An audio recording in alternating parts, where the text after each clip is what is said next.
I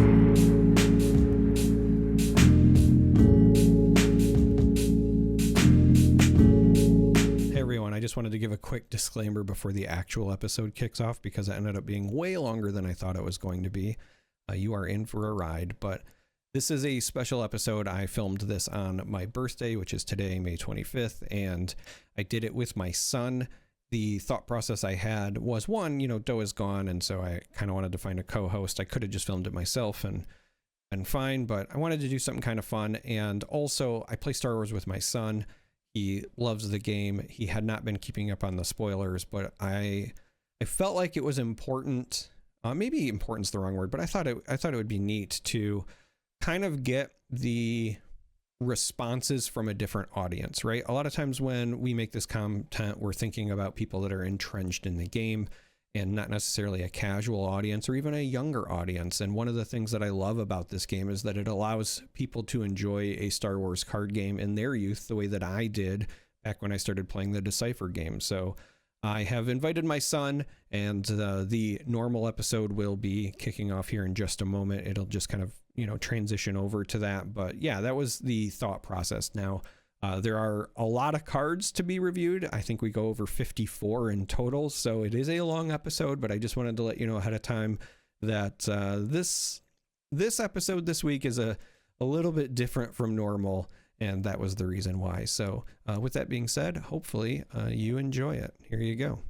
Hello and welcome to a very special episode of Ice Cave Radio. Now, it's special because Doa is still traveling, so I've enlisted a partner in crime. We are recording this on May 25th, which just so happens to be my birthday. And Stark is my oldest son, who I play Star Wars Unlimited with. He also just recently had a birthday. His was the 21st. And so given that we have so many cards to review from the new set because Doa's been traveling and there was not an episode last week, I felt that it would be really interesting, really fun to have my 12-year-old son do reviews and reactions with me because he has not been keeping up on the reveals. So Stark here and I are just going to get into it. There's not a lot of frills. As you can see, I don't have the normal layout, the graphics, if you will. If you're watching this on YouTube, if you're listening, then I guess you don't really notice that anything is different or gone or missing. But yeah, we're doing this pretty bare bones because I'm doing this on my birthday and I just wanted to have a bit of fun with it. So with that in mind, we're just going to go ahead and we're going to dive right in. And the very first card that we're going to talk about now, these should all be cards that were revealed in the last 2 weeks and or cards that Doa and myself had not yet reviewed. But again, also Stark hasn't seen any of these. So right out of the gate, the first card we're going to talk about is a leader card. This is Avar Kriss. This is a command and heroism leader. This is the rare command heroism leader from the set. Action, you exhaust it and the force is with you. Pretty straightforward. And it does seem to be a theme so far that I have noticed that command is going to be one of the easier aspects for getting the force. Now for you, Stark, if you don't remember, this new set that's coming out has a mechanic where you have the force or you don't. You make a force token, right? So this allows you to make your force token. Now, the epic action for Avar Kriss is different. This is not something we've ever seen before.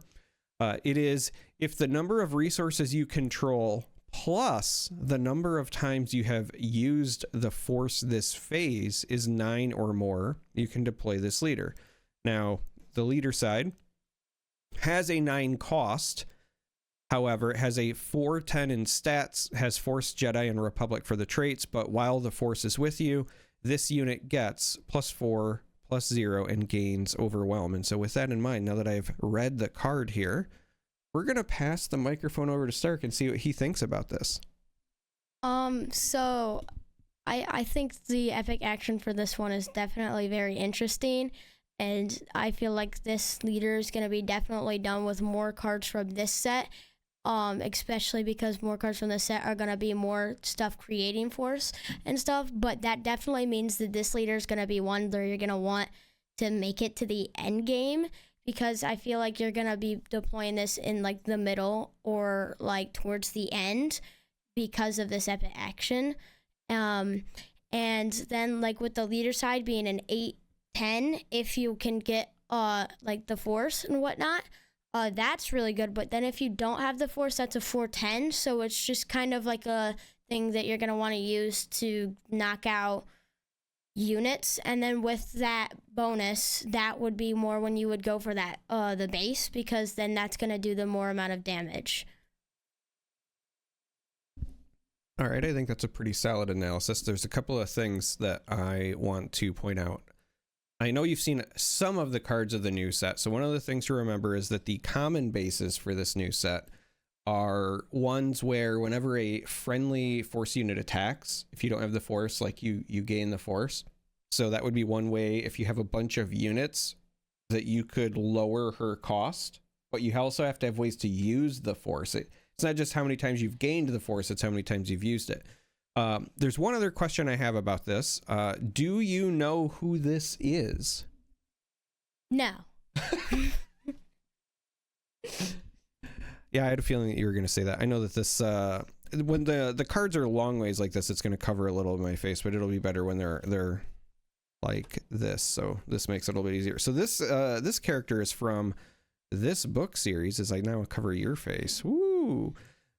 This is from the High Republic series. Your dad has all the books. There's a number of characters that are coming out in this set that are from this series, and I'm really excited about it because this series is good. And when you're done, reading your current series of stuff, I would encourage you to read it because your dad really likes it. Excited for Charles Buckley.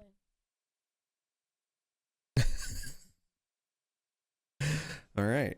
So, yeah, I guess just from my point of view, I think that the leader is neat. I was very happy to see this character in the series. It's interesting because Command has historically been an aspect where ramp is kind of the focus, and this is a different take on ramp where you using the force acts as a way to ramp towards your leader, even if it's not traditional resource ramp. I think that the biggest hurdle with this leader is just going to be that you not only have to have ways to create the force, and it does look like there's going to be abundance of ways to do that. Obviously, the leader side, if I go back to that, is one way you can create the force. The bases, all of those interactions. We also have to use it because, again, that epic action says how many times you have used the force plus your resources. So ideally, I think the sweet spot is trying to use the force like 3 times and then deploy this on resource turn 6, because then your overstated unit is going to be bigger than any other like turn 6 deploy leader, for example, and you might be able to trade into them, get some chip damage because of the overwhelm and kind of take control. I think that might be difficult to do, but we'll have to wait and see. So with that in mind, we're going to take a look at the other leader that we want to discuss. The other leader is Grand Inquisitor. So if you remember Stark, this was a leader that was in set 1 as well as the aggression one, but this is a new one. This one is Cunning and Villainy. Action, exhaust and use the force. Attack with a friendly unit. The defender gets -2, -0 for this attack. And then the epic action is to deploy at 5 resources. Becomes a 5 cost 3/5. Has Force, Imperial, and Inquisitor for traits. It is shielded, and then on attack, the defender gets -2, -0 for this attack, so you no longer have to use the Force. So with that in mind, what do you think of this leader? I would say this is definitely an interesting leader. With like this one is going to be more cards in your deck that you're going to be using to create force. Because obviously you can't make force with this, which is definitely going to be interesting if you're going against like a different leader. For example, I don't really know some of the other leaders. So remember, your bases likely make the force. Yeah. So, bases most likely make the force, but like I think there's 2 other leaders that I know of that make the force. So this one going against those is definitely gonna be interesting too, with the defender getting -2 also when he attacks with a friendly unit using this force, because the other one can probably use their force token to do something with that. I don't Yeah. know. Yeah, you're struggling. All right, let me ask you another question. For the actual, like when you deploy it, what do you think that this is a good leader with these stats and this ability for a turn 5 deploy? This is a turn 4. This should be a turn 4 because I mean it's shielded. Sorry, not turn. Resource 5. Yeah. I feel like it should be a resource 4 just because like it's shielded and it does do the -2, but for 5 health for a turn 5 that it should be like 6, 7 maybe, and 7 would probably be like a little bit of an overdue, and 6 is like that middle area. 6 would be worth that with the 3 damage attack. So Yeah, wow. You are surprisingly astute because I feel the exact same way. I think that this leader feels really bad because historically, when we look at our villainy cunning leaders, especially even some of the common ones, Boba Fett in set 1 was a 4/7, right? And then had a really cool ability. And then we had like Jango Fett, right? He's at least a 3/7, really cool ability. Now, yes, this unit has shielded to make up for the lack of health, but the 5 health means this still dies to like takedown, right? Which is bad. And also the on attack is not great. It really only comes into a play or has any sort of effect when this unit is attacking into another unit. So you don't get a benefit if it's attacking base. I don't think this leader's particularly good. I agree with you there. All right, Stark agrees. So now we're gonna this next part is the 4 rare bases, right? So all of the common bases, just so you remember, are 28 health, and they say when you attack with a friendly force unit, the force is with you, you gain your force token, right? So that's all the common bases. So we're going to go through the 4 rare bases now, starting with the blue one. And again, it's going to partially cover my face, but maybe that's good. Maybe I look better this way. So we have Virgins Temple. This is a 25 health base for Vigilance. The text says when the regroup phase starts, so if you remember, that's the end of each turn. If you control a unit with 4 or more remaining HP, the force is with you. So you create your token as long as that condition is met at the end of each turn. What do you think? I think this particular one is very good. I think this is going to be one of the, like, this is probably going to be the most used rare one, especially because, like, if you take, like, let's say a unit that's, like, cheap and then has, like, 5 health or whatever, besides that horrible leader, you could just, like, play that out, or, like, if you run Luke with this, even though that'd be, like, a double blue, then, like, you could just deploy him, or, like, not deploy him, but just, like, shield a bunch, just spam shields on a specific unit at the end of a turn with this. So, like, if your opponent would, like, claim initiative, right, or pass, you could just use Luke and shield. If they claimed initiative, then you can pass, and then that would get you that if it's not under 4, so. All right, I have one more question for you, because I do like this, but if you remember, right, the common bases give you more health, and the common bases, you can get the force more than once in a turn, right? Because it's every time you would attack with a friendly unit. If you don't have the force, you can get it. So this base only lets you, by itself, get the force once per turn, and it's at the end of the turn, right, during the regroup phase. Do you think that that is a hindrance, or do you think because Vigilance is usually like a control deck that you're not going to have a lot of units anyway? What do you think? Well, I think both. It's kind of like if you have this for like a specific cards and whatnot, then this is probably not going to be a good one. But if you are like running this for like a control thing, then it's an okay base. But I have 3 words here. Chopper is better. The Chopper base is better than this, and this is a rare one, and it gives you the force. This one is like that trash leader. So it went from you thought this was going to be the most used rare base to now this is trash because it's not Chopper base. The Chopper base is better. I mean, this is probably going to be the most used rare one just because it's like it gives you the blue and it's force with, I mean, the common ones are going to give you it multiple times, but I know there's just going to be some random people out here that are just like, I want to make the worst deck possible, and they're going to run this. My dad would probably be one of those people. Okay, so worst deck possible, but also most used rare base so far. We still have 3 more rare bases to see, so let's do that. Let's go to the next one. All right, next one is Mystic Monastery, which I'll let you know ahead of time. I like this base, but also I really like the art on this base. I would vacation here, but anyway, this is the command base. Again, 25 health. Action, the force is with you, but you can use this ability no more than 3 times each game. So basically, you can just spend an action to make a force token. You don't have to attack with anything, etc. What do you think about this? So, I think this one is mid, and it's only because it says Mystic, and that reminds me of Dimitri Mysterious. That's the other reason it's mid, and I think it's just not really that great compared to some other ones, because with some other ones you have to attack. But the thing is that you attack and you get that force, so there's a bonus for you creating this force. This one is just you spend an action and you make your force thing. More with like if you attack, then you do something and then you also get a reward for it. So you're doing something good and a reward. So that's kind of why I think that the other bases would be better. All right, so you think this should be renamed to Mid Monastery? Dimitri Mysterio.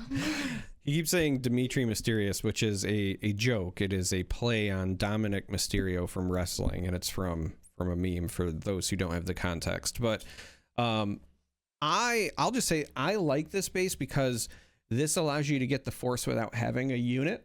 So when you compare the common bases or even just the other rare base that we just saw, etc., all of them require you to have something on the field. Now, it's a bit interesting because when you play command, you usually have a lot of units. So having something on the field is not typically difficult, but this does still give you a way to get the force without a unit. Now, I also really like it because when we were just looking at Avar Chris, right? She wants you to use the force, and this allows you to just get the force without having a unit or doing anything. And so if you have events or actions, for example, that let you use the force, you could use the base to give you the force, then play something that uses it, then use the base to give you the force, then do something that uses it, then maybe use your hero, the Avar Chris side, and then use it, etc. And so I think that it's weird, but I think that this might be the way to play like double command, double green of our Chris. What do you think about that? I think that's definitely an interesting concept. But here's also another thing. As you said, it's pretty easy to have things on the ground, and then you were also talking about how like it's easy to do make force with no units, but the only thing that you would really be doing is doing that for your one leader. So unless you have something you want to just have the force ready for 2 turns or whatever, or the next phase, I don't know if they carry over phases, but then you can use it on a unit. So that's also kind of why I think it's an okay. The art on this is cool too, but yeah, so to answer your question, the force is a token, right? There's going to be a card. So when you have the force, it's just in front of you. And then when you do something that requires you to use the force, then your token goes away. And then anytime that it says the force is with you, then you get it. So yes, it could stay for a following turn, right? After phases, just to let you know. So let's take a look at another rare base. This is the Temple of Destruction. This is the aggression base, so it's red. It's 25 health, like all the rare bases in this set. When a friendly unit deals 3 or more combat damage to an enemy base, the force is with you. So just for, again, a reminder, the common bases have 28 health, but they require you to attack with a force unit. This one, it doesn't matter if the unit you swing with is force or not, but it does have to deal 3 or more damage to a base. So the question that I have for you is, do you think not requiring it to be a force unit is worth 3 less health compared to the common base? So I definitely think this one is more just dependent on the deck, because like you can use like this let's take Sabine from set 1, I believe, that leader, for example. That one is cheap to get out, so you can get that leader out pretty fast, right? So you can use that one to do more like combat damage or whatever to the enemy base and get force units with like force stuff in your deck. But then let's say you have like a different deck that's just meant to be like cheap, a little damage here and there, with like the majority of your cards being like sentinels or whatever. Then this card isn't really going to be like the greatest, because like obviously you're trying to get that cheap damage in, which is going to be like 2s and 1s or whatever. I mean, obviously there's probably going to be some 3s here and there, but I just feel like this one is more dependent on the deck. It's definitely going to be one to experiment with. I agree. I think it's going to depend on the deck. The thing that I think is going to matter the most, so again, you haven't been keeping up on some of the reveals or spoilers. There are not just a bunch of force users in this set, but there's also things with the Jedi tag as well as the Sith tag, right? And there are some units that are Sith but not force.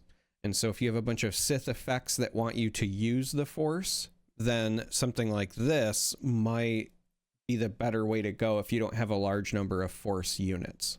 That's what I think, but we will have to wait and see. You have a thought? This is scary. All right. General Grievous in this base is about to be so diabolical. You just put a bunch of lightsabers on General Grievous, and you have a card that can ready him, and you just like attack the base and then ready him, and then attack the base, and then use the same card that you used to ready him and attack the base again, and you've cooked their base and won. Okay, but why does it matter with this base? Especially because you're not, in that scenario, you're not using the force token much. That's the point. You just want to like torture them. The point is to like the point is to like in their face just go like, I have a bunch of force units and I didn't have to use them. All right, so your answer to that was that you just want to stunt on them. All right, so last of the rare bases, Tomb of Ilrem. This is the cunning base, again 25 health. This one has action, exhaust a friendly unit, the force is with you. Now, again, just for context, this one does not require the unit to be a force unit, but you do have to exhaust it. So like the common bases, again, you have to attack with them. But if you're attacking with them, you're also like getting the benefit. This, you don't have to attack, you just exhaust, but the benefit here is it doesn't have to be a force unit. So I'm going to ask you the same question. Do you think that in this case, that trade-off is worth the 3 health coming off of your base or not? Or do you think that the common one might be better? I feel like a common one here is better, because it's just more of like, if like you exhaust a friendly unit, and with, I never remember the element names or whatever. This is cunning. With cunning, this one is more of like a less amount of like units, and it's more about the damage. So you'd have like 2 units, but like they'd be doing like 8 or like 6 or something. So you're really not gonna have that much options to exhaust a unit. So you'd be wanting to play a leader that allows you to have a bunch like command. But you know how like WWE says 2 words? I say 3. Chopper base is better, which is actually 4 now that I think about it.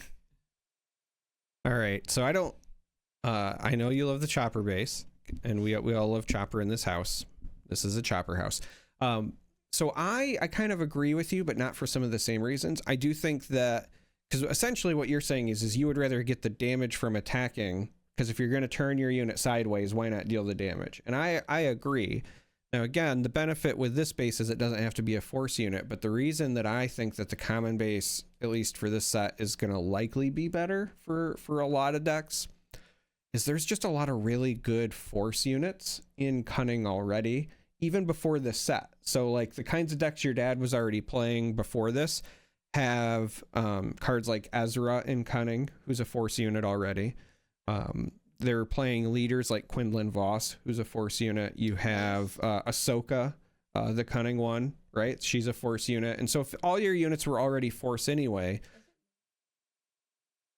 well, so Mace is force but not cunning. He's aggression. But so but if you were running it, say like with aggression, then you could do that, or with say vigilance, and then you have like Yoda and a bunch of other units. So essentially, when your dad was playing these, I already had a lot of force units, so the benefit of, you know, getting the force without having a force unit just wasn't as a big of a deal. All right, now we're on to some of the units and events. This is where the good stuff is. Are you ready? So first up we have Karis, or it could be Karis. I always read this one, so I don't know or remember the true pronunciation, but this is a 2-cost ground unit. It's one of the Night Sisters. It is Villainy and Vigilance, has a 2-force stat line, has the Force and Night traits, and also says when defeated, you may use the Force, and if you do, give a unit -2/-2 for this phase. What do you think about this unit? I think this unit is definitely a unit that's going to be dependent on the deck, because this one is more of like, if you have like, there's probably going to be a lot of force units in a deck that you can use and whatnot. But if you're like running this with a common base, and this one's like a cheap cost, so you're going to want to have this one out early. And in early game, you're trying to knock out some units and do a little damage to the base here and there, so that in the end game, you can do that big amount of damage. This one is probably going to be like the one that you're going to knock out first, because with this being a cheap cost, you can play this in your first phase. And so that means that people are going to be able to knock this one out quick. So if you can't get a force unit or do something that activates a rare base to give you a force token in that early game, unless you put this out in end game, it's kind of a hit or miss card. All right, your dad disagrees. I think this card is amazing. So hear me out, all right? I'm going to explain to you why your dad thinks this card is really good. You're right, you can play this first turn, but a 2/4 is a pretty beefy unit, and that 4 health is important for a couple of reasons. The first is, whether you're using the common bases, or even if you're, say, like double blue and you're running the blue base, or even if you're not double blue and you're using a different colored leader, but you're using the blue rare base, this 4 health is enough that you would get the force. So imagine you're playing, a different color leader, but you're using the rare blue base, right? You have 4 health. So if you play this on the first turn, unless they respond by dealing damage to it, if they just play a unit or they pass or anything, then you're also going to get the force. So the when defeated is live, right? She's also a force unit herself. So if you play this and you have the initiative, right? So if you play first and they play something and then you take initiative, you can attack with her if you're using one of the common bases and immediately have her thing live. So she's got a lot of stats. She's got that force trait, which is good. And the -2/-2 is really, really strong. So I think that any deck that cares about force tokens that can run this probably wants to run this. That's what I think. Have I swayed your opinion? Kind of. I'm still with that dependent on deck, because like, let's say that like this one is not gonna be as good as rare bases than with commons, I would say, because with some of the rare bases, it does say that you need to attack with 3 or more. So unless you can get this one upgraded, then this one isn't gonna get you that force one. But like you said, with that double blue, the double blue one's gonna put this one at mid, but some of the other ones is gonna make it good. So it's a deck based dependent thing still with me. All right, so my goal is to now build a deck when the set comes out that has this and just beat you with it a bunch. I want to just like draft every card that you like. All right. Just deal with it. All right, we're gonna go to the next one. This next card is Nameless Terror. This is a 3-cost ground unit. It is Villainy and Vigilance, has a 3/3 stat line. It is a creature. When played, you may exhaust a force unit, and on attack, each enemy unit loses the force trait for this phase. What do you think of this? Well, my first thought is I want to see this card turned around facing where this is going, because I'm expecting Shaggy and Scooby to be running. This looks like something out of a Scooby-Doo book. I also think this one is it's more like dependent on it, because like when you play it, yes, you get to exhaust a force unit, and when you attack, you get to like lose the force trait, like each enemy unit. So I think this one's going to be definitely really good in Twin Suns, and I think it's going to be more deck dependent in just regular one-on-one, because it's like it's a 3 cost and it's 3/3, so that's a lot of cards do 3 damage, so that can just be like a takeout. And this one isn't like a when defeated, which if it had a when defeated instead of when played, this one would be good. Because with when played, I mean, there's like the fact that you can just return it to your hand and play it again, but the downside is you lose an action too, and then you have to wait, which with that waiting period, with this being so low health, there's a good chance that they could just take this out. So it's dependent on the deck you're playing and the deck that like the opponent is using. So all right, so your dad thinks that this is a very good sideboard card. Now the reason I think that is you're right, it's a 3 cost 3/3, so it's pretty easy to answer. So the real benefit comes from the when played, in my opinion, though there is some benefit to the on attack. The reason I really like it for the sideboard, though, is against decks that have a lot of force units. This is when played, you may exhaust any force unit. It doesn't say non-leader. So if they have like a leader that's really strong, like maybe they're playing that Avar Chris and they play that big 8/10 overwhelm, right? You could just play this and exhaust it, and now it can't attack you for at least 1 turn. It buys you time. And then the other reason I really like it is the on attack removing the force trait from all of your enemies is really important, because a lot of people have been playing cards like Force Throw that do extra damage if the other player controls a force unit, right? Or like you love lightsabers, and a lot of the lightsabers, they give the bonus, but then they also say if the unit it's on has the force, it does extra stuff. And so this would make it so that they don't count as having the force. So I think this is good for sideboards, but I don't think you want it in your primary deck, and unless you're in a meta where everyone's playing a ton of force units. But otherwise, like if you play against Sabine, there's not a lot of force units in her deck, right? She just runs you over, so you wouldn't want it there. That's what I think. All right, next up we have Talzine's Assassin. This is another one of the Night Sisters. So this is a 4 cost ground unit. It's a 4/4 stat line. Has force and night for traits. When played, you may use the force. If you do, give a unit -3/-3 for the phase. So it's a 4 for a 4/4 that can give something -3/-3 if you have the force. What do you think? Well, we got to be careful this might get taken down, because we're leaking stuff for the next what is it, Assassin's Creed game. But when this is definitely very good, because when you play, you may use the force, but you do lose the force token, and you lose a unit -3/3. And I think that the health on this should be 5, because then this would be more worth its when played. It needs to be more beefy. Like 4 costs for 4/4 is not enough for a card that it's just a when played, because that's a one-time thing, right? So when you play this, they're already taking the thing, so there's no way you can just kill it off immediately to play it. So like this one should be more beefy for a 4 cost. Okay, but what if when you use this when played and it does the -3/-3, it also kills another unit? Do you think that a unit needs to be beefy even if it's already killing another unit? Yes. All right, so your stance is you're advocating for power creep.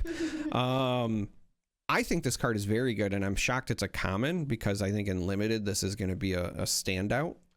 Great. Yeah, Twin Suns, whatever. It's got the force trait, has that 4 health, so again, could be relevant with the rare base, or it still works with all the common bases. It is any unit, so granted, there's not a lot of leaders that just magically have 3 health, but combined with dealing some damage to the leader, this could still get rid of a leader potentially. Even if it just comes in, like, I get what you're saying, 4/4 for 4 isn't great, but if it comes in and it also gets rid of whatever they played the previous turn, right? Because a lot of 2 and 3 drops have 3 health.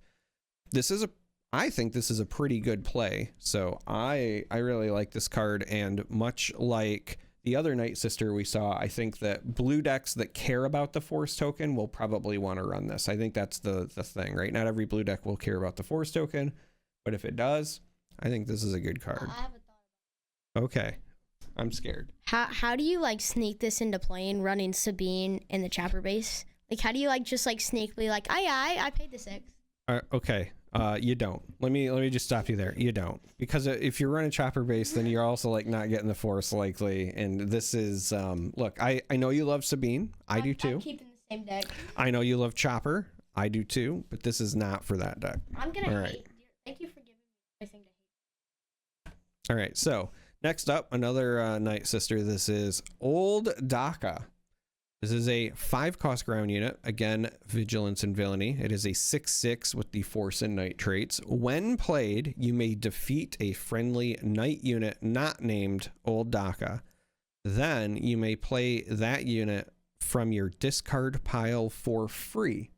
So, just to kind of run this past you before I hand you the microphone and get your understanding, right? There's other Night units that have been revealed as well, but let's just talk about some of the ones we just talked about, right? So this one, it comes in, you could use that when played ability, and then when this comes in, because this doesn't require you to use the Force, if you have the Force back again, Talzine's Assassin, for example, could give the -3/-3 again, or if I go back 2 more to Karis here, this has the when defeated use the Force, and so since Old Daka here says defeat a friendly Night unit not named Old Daka, that could also trigger their when defeated. So that's the combo you're kind of looking for, as you're using it on some of those ones to get their abilities again.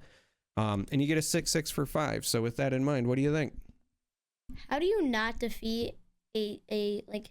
I don't think it's possible to defeat a friendly unit that is named Old Daka because it's a unique. Okay, that's fair. So a couple of things. One, when you have your unique units, it's just that version that's unique, right? So like you know how you can have like 2 versions of Luke out? They both are uniques named Luke Skywalker, right? So this is just preventing any future versions of Old Daka working with this, but also it's to make it so that it can't target itself, because you don't want it to, you play it and then it just brings it back and then you have a loop. And the reason you don't want that is because if you have any other effect, like let's say you had something that said when a unit dies, deal 1 damage to an opponent's base. Well, you could just do this infinitely, and they don't want any like 1 card infinite loops. So it's built-in protection so that it can't do it to itself. That's why that's there. But it's also future proofing for other Old Dakas. So what do you think about the rest of the card though? Before I get into the thing, second, either we're getting a prequel to the Wizard of Oz, or we just leaks the next Disney movie villain. But I think this one's definitely gonna be like this. There's a lot in this set that is going to be deck dependent, because with this one, it's if you have a lot of night cards in your deck, then it's definitely gonna be great. But then like if you don't, then it's going to be kind of like you don't really want to get rid of the ones that aren't, because this one's a 5-cost 6/6. This one's beefy, and you do get to play something, or like the unit that you defeated from your discard pile for free, but that's only if you have multiple of that, because why would you just like get rid of that even though you had already paid that phases before, or that phase 4, you'd still have that one that you got. You want the trigger again. Yeah. So I think you're right in that it's deck dependent, but I think that any of these blue decks that care about the Force token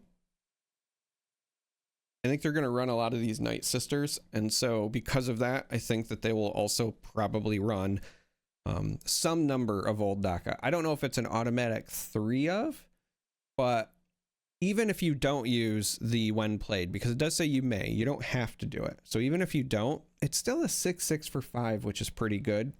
And it still has the force trait, which is pretty good, right? Because we know that so much of this next set cares about the force trait. So you can get some really cool interactions with either getting some of those triggers again, or you just get a big beefy force unit. So I think that it's pretty good in those blue kind of control Night Sister decks. But otherwise, you know. I can see Hollow Knight. I see what you mean. I kind of see what you mean with the Hollow Knight. I definitely know what you mean with the Disney thing. So if you are listening, the art on the card has the classic, like almost like neon green, magic effect. And it's been a long running kind of joke slash, really it's just kind of a long running trend that in Disney movies, all of the characters that are evil have this very specific green color that shows up whenever they use magic or they do anything, whether it's, Sleeping Beauty and Fantasia or, Ursula when she's doing some of her stuff and there's the neon green. It always shows up. Even in like Enchanted, it's still green when the evil magic shows up. So when Tinkerbell does her magic. Yeah, but that's not evil magic. So anyway, all right, so new Darth Vader. I can't wait to talk about this one. So this new Darth Vader, it is a legendary unit. It is a 6-cost ground unit. It is villainy and vigilance. For that 6 cost, you get a 5/6. It is Force, Imperial, and Sith. When played, you may give a shield token to a friendly unit and to an enemy unit. But on attack, this defeats an enemy unit with a shield token on it. So I have strong opinions about this card, but I want to hear what you think. Absolute masterpiece. Why? Well, first of all, when you play, that's like an easy shield token to a friendly unit. But the downside is you do have to give it to an enemy unit. So here's my thoughts on that. Basically, you give it to like your beefiest card or whatever. Or in my case, I'll just have General Grievous out and put it on General Grievous, and that's a bunch of lightsabers. You can do it on himself too. Yeah. He can do it on himself.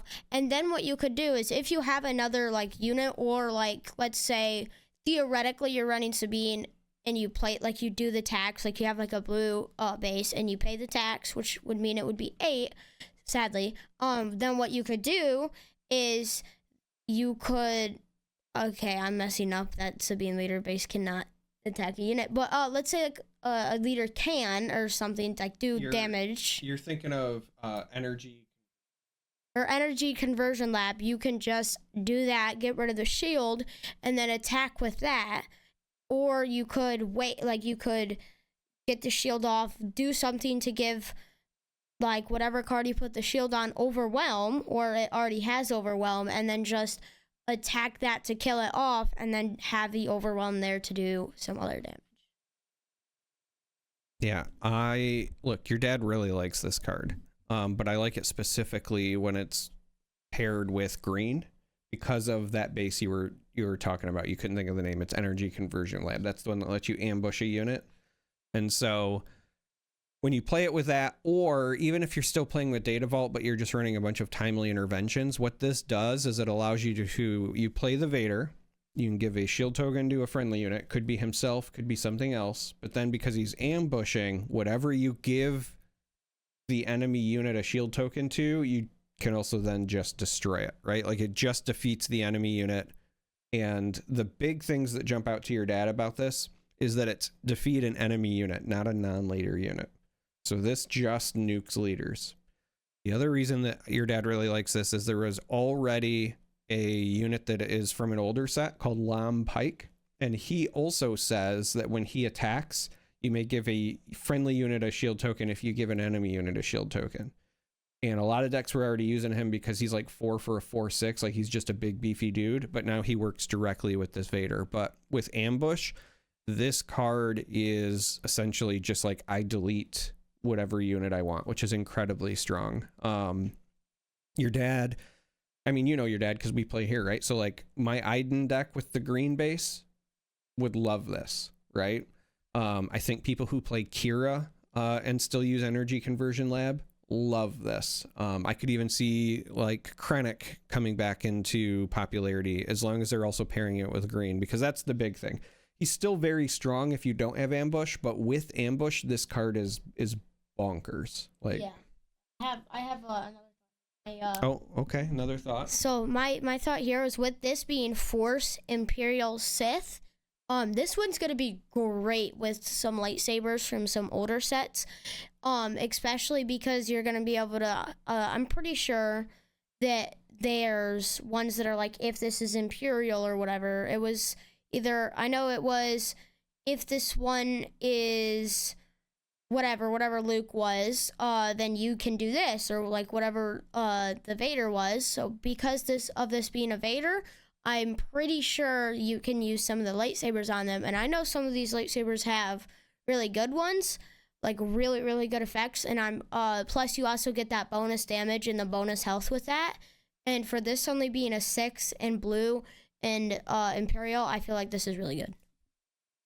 Yeah.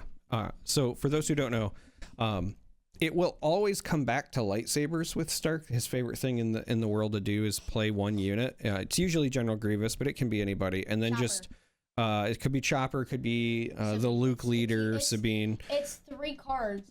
He just piles every lightsaber in the game on them, and that's his favorite thing to do. So that's fine. But yeah, like this card, again, with Energy Conversion Lab as well, because with the when played, you could give the shield token to this Darth Vader. He could ambush into another unit, and with the ambush, just defeat that unit normally and have that shield protect him. Or if he's going to survive it, he could deal the damage and then put the shield on after, right? Because the active player can order effects. But also, if they have another unit, so what he could do is he could give a shield token to the one he's not attacking, then have his on attack defeat that, and then still also defeat whatever he's ambushing. So he can kill leaders, he can take out 2 units at once, he can just do insane things. Your dad is a big fan of this card. All right, Pong Krell. This is another card. This is a card that you are going to love. There's a reason he's got so many lightsabers in his hand. This is right up your alley. Pong Krell is a 7-cost ground unit, villainy and vigilance, has a 2/9 stat line, is Force, Jedi, and Republic. That's right, this is a villainy unit that is a Jedi. Has grit, so that 9 health is really going to help with the grit part. But when this unit completes an attack, so that means it has to survive, you may defeat a unit with less remaining HP than this unit's power. So in other words, if this unit has, say, like 5 power, then you could defeat any unit that has 4 or less power. And again, it's any unit, so that means leaders as well. And because he has grit, the way that this works, because it's when you complete the attack, right? So he's a 2/9, but like let's say he attacks and defeats a 3/3, right? He's going to take 3 damage back, which means his grit will go up to 5. So you can attack and defeat a 3/3 and then defeat anything with 4 or less HP. That's how that works. And then obviously, the more lightsabers you pile on him, the higher his attack goes, so you can start defeating anything. So with that in mind, now that I've explained it to you, what do you think? Well, here's my first 3 comedic thoughts with this one. I see why they called him Pong Krell, because his knees are shaped like ping pong balls. Second, bro looks like a fisherman, and those lightsabers are fishing rods. Third, he looks like off-brand Thanos. Okay. He looks like he's about to snap, and every like lightsaber in existence about to disappear. But I think this one is definitely going to be great with my lightsaber obsession, because General Grievous, right, his is you don't have to pay the tax. This one is Jedi and Force and Republic, so this means you get those Jedi. That's what the word I was looking for. So Luke's thing is like his the lightsabers from older sets is if this is like a Jedi or whatever, then you can do this. This one is definitely going to be very good with some of those like lightsabers to pile on, especially with this one being grit. So like you can just pile on as many lightsabers. Even put on mace, why not? And the dark saber, that too, and then you can just attack. And then what you can do is you wait for them to attack back with that 9, right? And then when they attack back, because they're done with all this damage, you get that extra health and you can do more damage. Or what does Grid do again? Yeah, I mean, you're right. The more you deal more damage based on the damage on your unit. Yeah. I knew this would be a big hit with you. Your dad thinks that in Constructed, a lot of people will probably not run this because it's kind of trying to do the same thing Vader's doing, but Vader's easier to do it with. But I knew the moment I saw this card that you would love it because this is right up your alley. All right. Now we're into some of the Vigilance Heroism units now. So the next card is Lothwolf. This is from the Rebels cartoon. This is a 2-cost ground unit. It is Heroism and Vigilance. It is a 3/3 creature, and it has Sentinel, but it also says this unit can't attack. What do you think about this? I only need to say 3 words, and 3 words is Chopper is better. That's my thoughts. All right. Well, I kind of expected that to be your thing. Your dad thinks that this is a card that is probably only going to see play in a very small number of decks. There's a Kazuda deck that your dad has been playing around with from time to time. Kazuda is somebody from Jump to Lightspeed who, when you activate his leader, it makes it so that your units lose all of the text on them, right? So this can't attack by itself, but then if you use Kazuda on it, then it would be allowed to attack, right? And your dad has messed around with the blue version because there are other units that have similar text, right? So there's like this 3 cost cunning unit, and then there's another really cheap space unit that's a 3/5, and so Kazuda just makes it so that all of those things can attack. So I think that in Kazuda you probably want it, but outside of this it's just kind of a limited speed bump because of the Sentinel part. All right, next up we have Yaddle.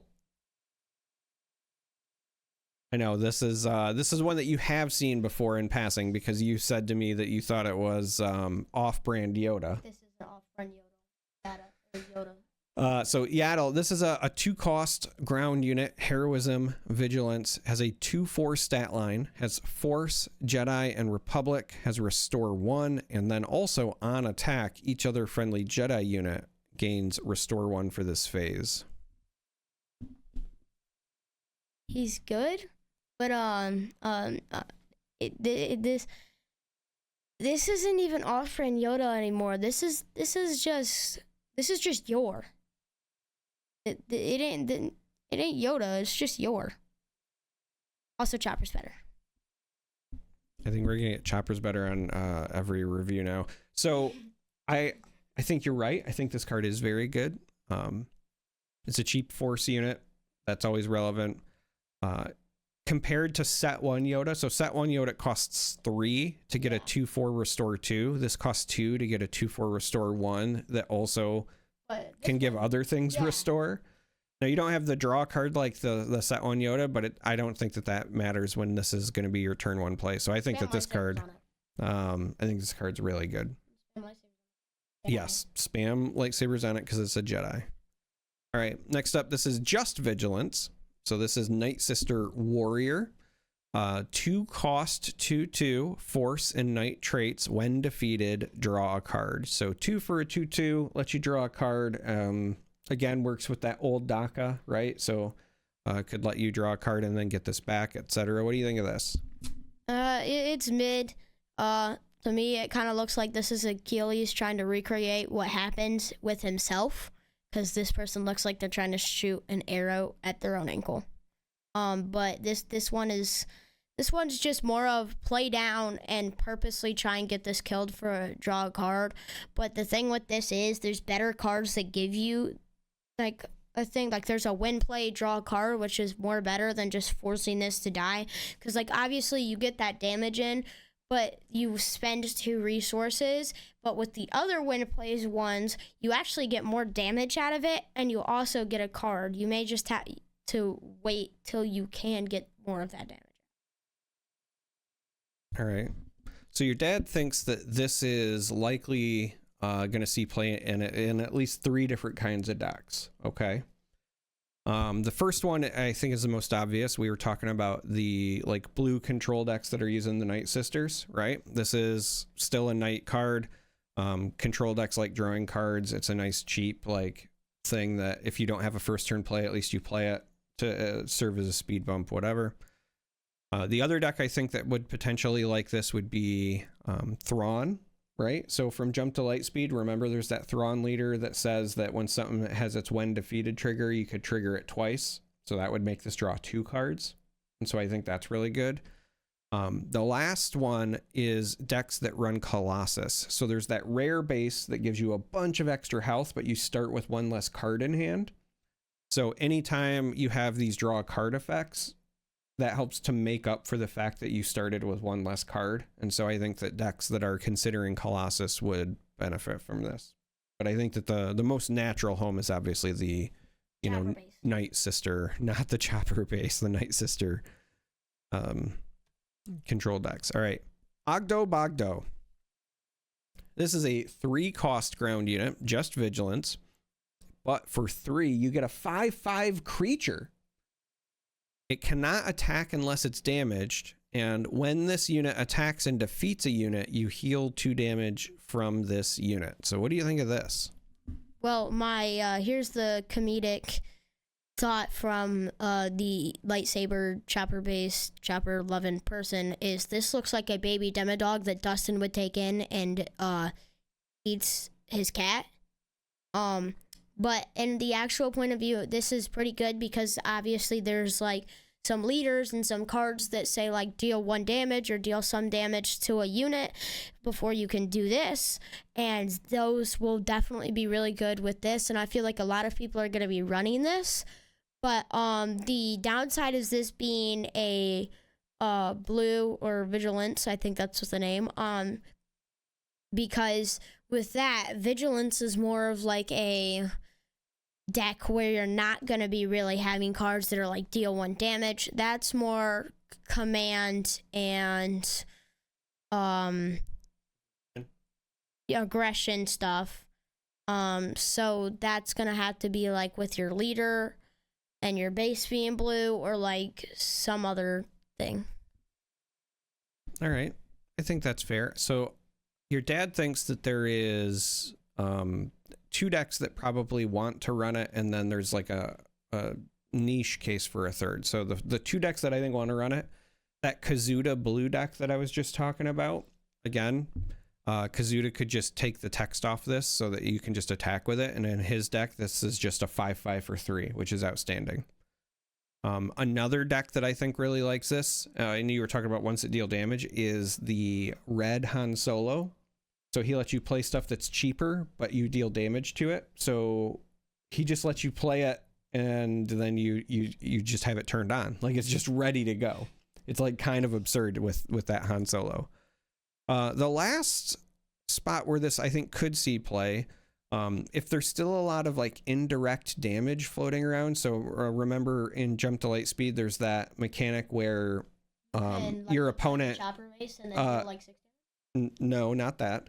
Where your opponent deals damage to you, but you get to assign where it goes, right? Yeah. That's called indirect damage. So if they are attacking you with indirect damage, you could assign that to Ogdo Bogdo. So this could be a good sideboard card against indirect damage as well, because he can either soak a lot because he has 5 health, or you could even just put like 1 on him to turn him on and then start swinging with him. So I do think he's got some uses. All right, we also have Sharut. So this is a 4-cost vigilance ground unit. It is got the force and fringe traits. For that 4 cost, you get a 3/5 sentinel. And when this unit is attacked, you may use the force. And if you do, the attacker gets -2, -0 for this attack. So you pay 4, you get a 3/5 sentinel. And if you want, you can use the force to make him take less damage. What do you think? This is more of a deck dependent, 100%. It's more of like if you have a deck that gives you a bunch of ways to gain the force, this is definitely going to be one I'm going to use. But if you have one that's more just based on trying to do damage without using the force a lot, because you just want to get as much damage in as you can, then this one isn't really going to be one that you want to run, unless you just want to have that sentinel there. Because with this one being 5 health, I mean, obviously you lose less health, but this one's only worth 3 damage, and I don't think this one is worth the 4 cost. I mean, there's the sentinel, and like there's like the force thing, but with this being 3/5, I mean, like the 3 already makes up for the sentinel. 5 seems okay, but I feel like they should jump this up to a 5 with 6 health, just because I feel like it'd be more balanced with this also being a force card. So your dad likes the card, but specifically I think that this is one where, even though you could play this with the rare blue force base, I think that this is going to be best suited with the common ones. And the reason for that is that you want, because it says Sentinel, it's going to, likely be attacked over and over again until it dies. And so you want to be able to trigger this when this unit is attacked thing as many times as possible. So that means you either want to be running the common bases with a bunch of force units, so that the way the turn goes is like they attack you, use the force so he takes less damage, and then you attack with a force unit to get the force back. And then when they attack into him again, you then use that force token you got to reduce it, and you kind of rinse and repeat. Whereas if you just have that rare base and you're only getting it once at the end of the turn, then you don't get as much benefit with this. So I think that he is somebody that wants to be in a deck that wants to both get and use the force a bunch. He would also be really good with that of our Chris leader. All right, next up we have Priestesses of the Force. 7 cost 6/6 ground unit, just has the force trait. When played, you may use the force, but if you do, you can give a shield token to each of up to 5 units. What do you think of this? This is not worth 7. This is worth 8. This is beefy. It's a 6/8, and you can obviously put other things on it to get it more. And when played, so you can take this out and then play this card again. And theoretically, if like at some point there's some card or whatever that gives us the night trait, there's also the thing where you can put this in your discard pile and then play it for free, which that would be overpowered. And especially with this being giving up like a shield token up to 5 units, this one's going to be very good in like command decks and other stuff like that. And also, why does this look like that one group from Gravity Falls that like kidnapped a bunch of people and wipes their memory? So I don't know why it looks like that, but I think you're right. I think this is really powerful when you have a bunch of units, which I think happens the most with command, like you said. I think that this is most powerful also in limited formats, so like in draft, where you're more likely to have a board. All right, thanks for giving me Yeah. I think that it's kind of expensive for what it does in constructed. I think that it would be more of a win more card, because you'd already have to have a bunch of units to get more benefit from it, and it costs 7, and that's going to like eat up your entire turn. But in limited, this could be really, really powerful.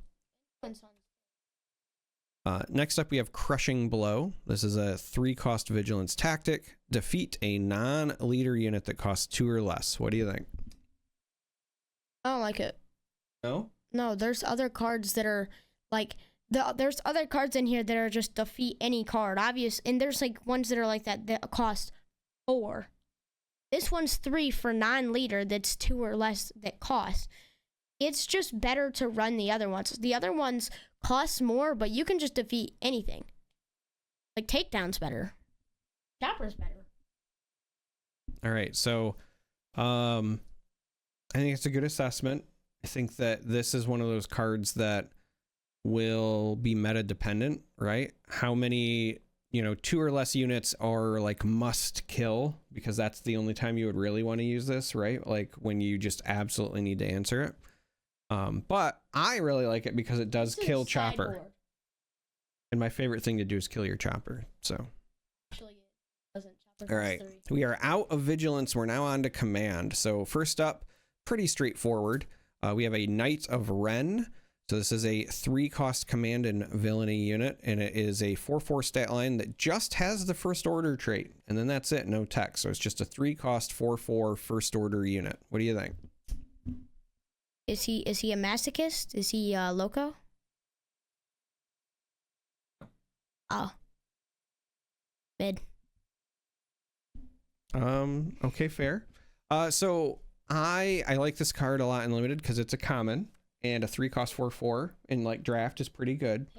But as far as constructed goes, because this only has the first order trait, I think that it really just wants to be ran in like Captain Phasma. So Captain Phasma green red, it helps that deck. But outside of that, I think that you're going to want to run stuff that has more of an impact personally.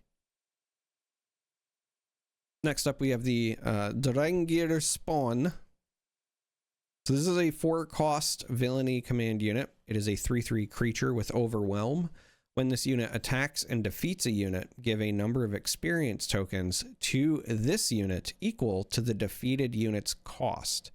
So if this attacks and defeats, say, a 2-cost unit, then this would get 2 experience tokens. If this attacks and defeats like a 7-cost unit, it would get 7 experience tokens. So what do you think of this?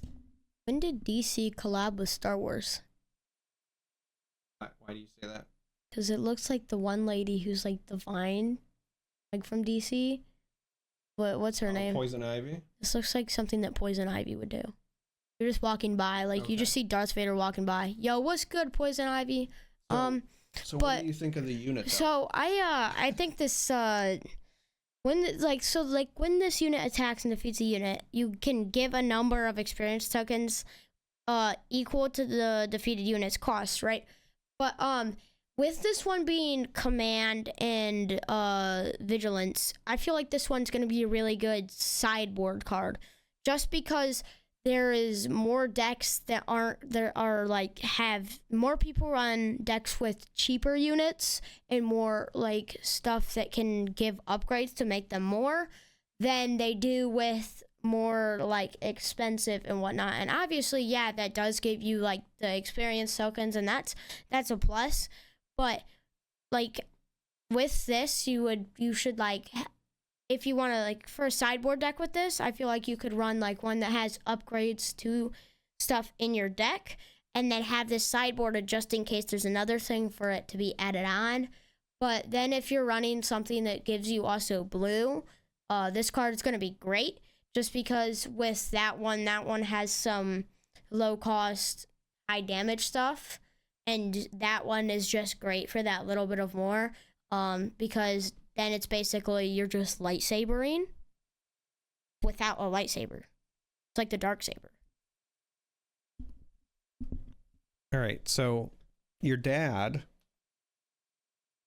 I think this card is probably not going to see a lot of play in constructed, because you're only getting a 3/3 for 4, and it doesn't do anything when it immediately hits play. So unfortunately, I just don't think it will find a home. Now, that being said, in fun combo decks, so or in Twin Suns like you said, in fun combo decks, there's a lot of potential, especially with blue, like you were saying. So the reason your dad likes it with blue is because with a shield token, this can hopefully take stuff out and grow pretty quickly.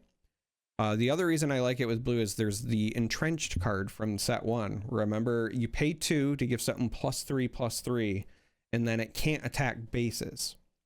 But this has Overwhelm, so as long as you're attacking units, you're still going to deal damage to bases, but also it wants to attack units anyway, because that's how it grows. So this is a card that loves to be entrenched.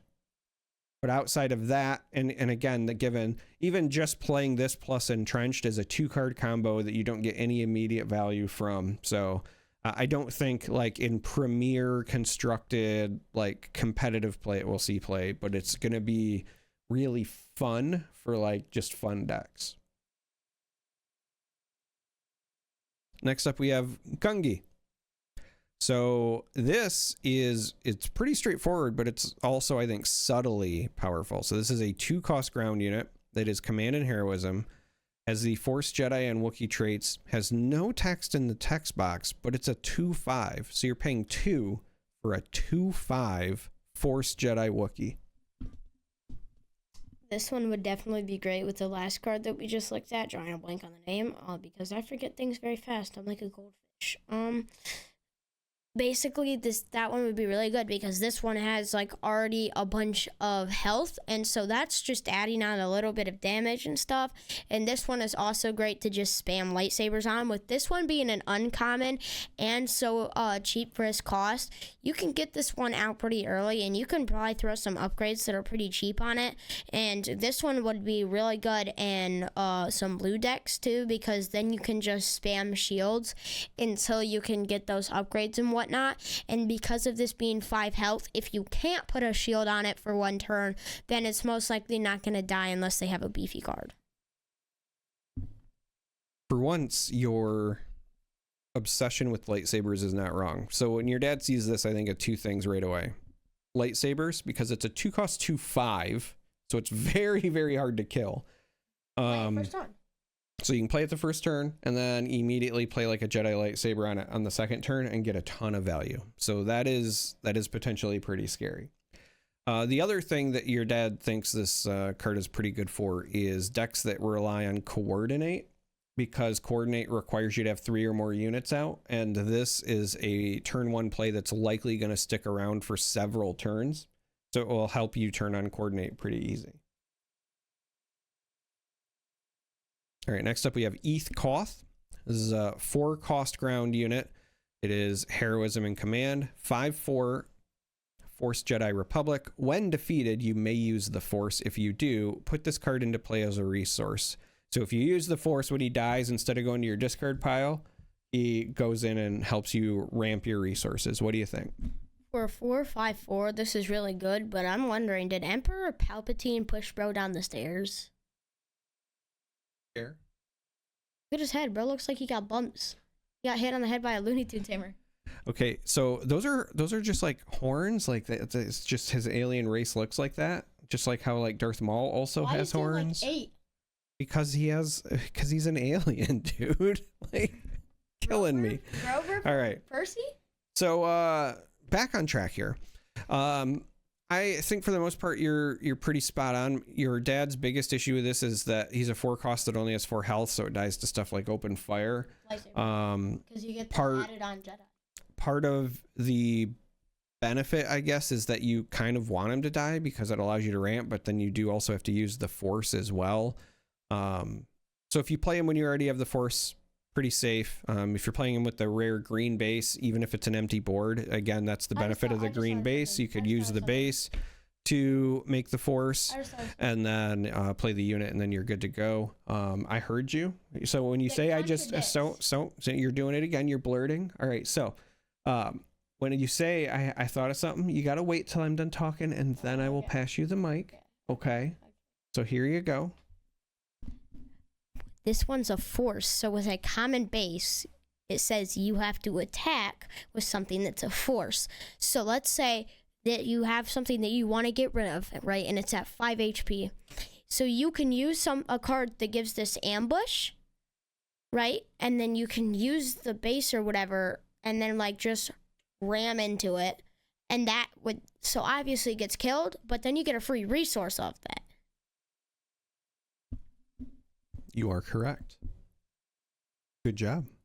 You're getting the hang of this whole analysis thing. Let's go to the next card. Next up, we have Paladin Training Corvette. This is a 5-cost space unit. It is command and heroism, 3/5 stat line, but it has a ton of traits. It's Jedi, Republic, vehicle, capital ship. When played, you may give an experience token to each of up to 3 Force units. So it's a 5-cost 3/5 that can potentially give you up to 3 experience tokens. What do you think? I think this one's gonna be. I like this one just because, I mean, obviously it's 5, and they knew what they were doing when they made this cunning instead of. It's not cunning. Command instead of, what's the blue one? Vigilant. Instead of vigilance. You can just say blue. Blue, yeah. Instead of vigilance, because with Vigilance, that one has a lot of force units, and that one also has a lot of beefy ones. And so you can beef them up more with more health and more damage. And so I feel like running this one blue, like running this with something that allows you to use blue cards is going to be really good, especially with this one being a ship. So like that's a free ship, and then like you just get a bunch of experience tokens. So there at the end, you touched on what I think is the most important part. I think this card is really good in limited formats, so like in draft, because there's not as many ships in this set. So remember, Jump to Lightspeed was a ton of ships. Yeah. Now we're back to not as many. So this being a common and being a ship, I think is really important. Yeah, it's going to work really well with pilots. So this one's going to be... Well, there's not as many... There's not... in this set, there's not... You're right. But, like, I mean, like, if you're, like, making a deck, then this one's... All right, so next up we have Keller and Beck. This is a 7-cost ground unit, command and heroism. It is a 7/7 Force Jedi Republic. When played, search the top 7 cards of your deck for a unit, reveal it, and play it. It costs 3 less. Now, I love that this is a 7 for a 7/7 and you search the top 7. I really wish that it also let you play something that was 7 or less. Like, I would prefer if this had like less somewhere else just to keep the trend, but obviously for power reasons, playing something 3 or less makes more sense. Remind your dad a lot of the when defeated, you may use a force to deal. No, I was about defeated, you may do Bro, stop. I was about to say, reminds your dad a lot of the set 1 Darth Vader that also lets you find stuff that's 3 or less and play it. So it's kind of like the we have Darth Vader at home. You had to let me finish speaking before you jump in. All right. So what do you think of Keller and Beck?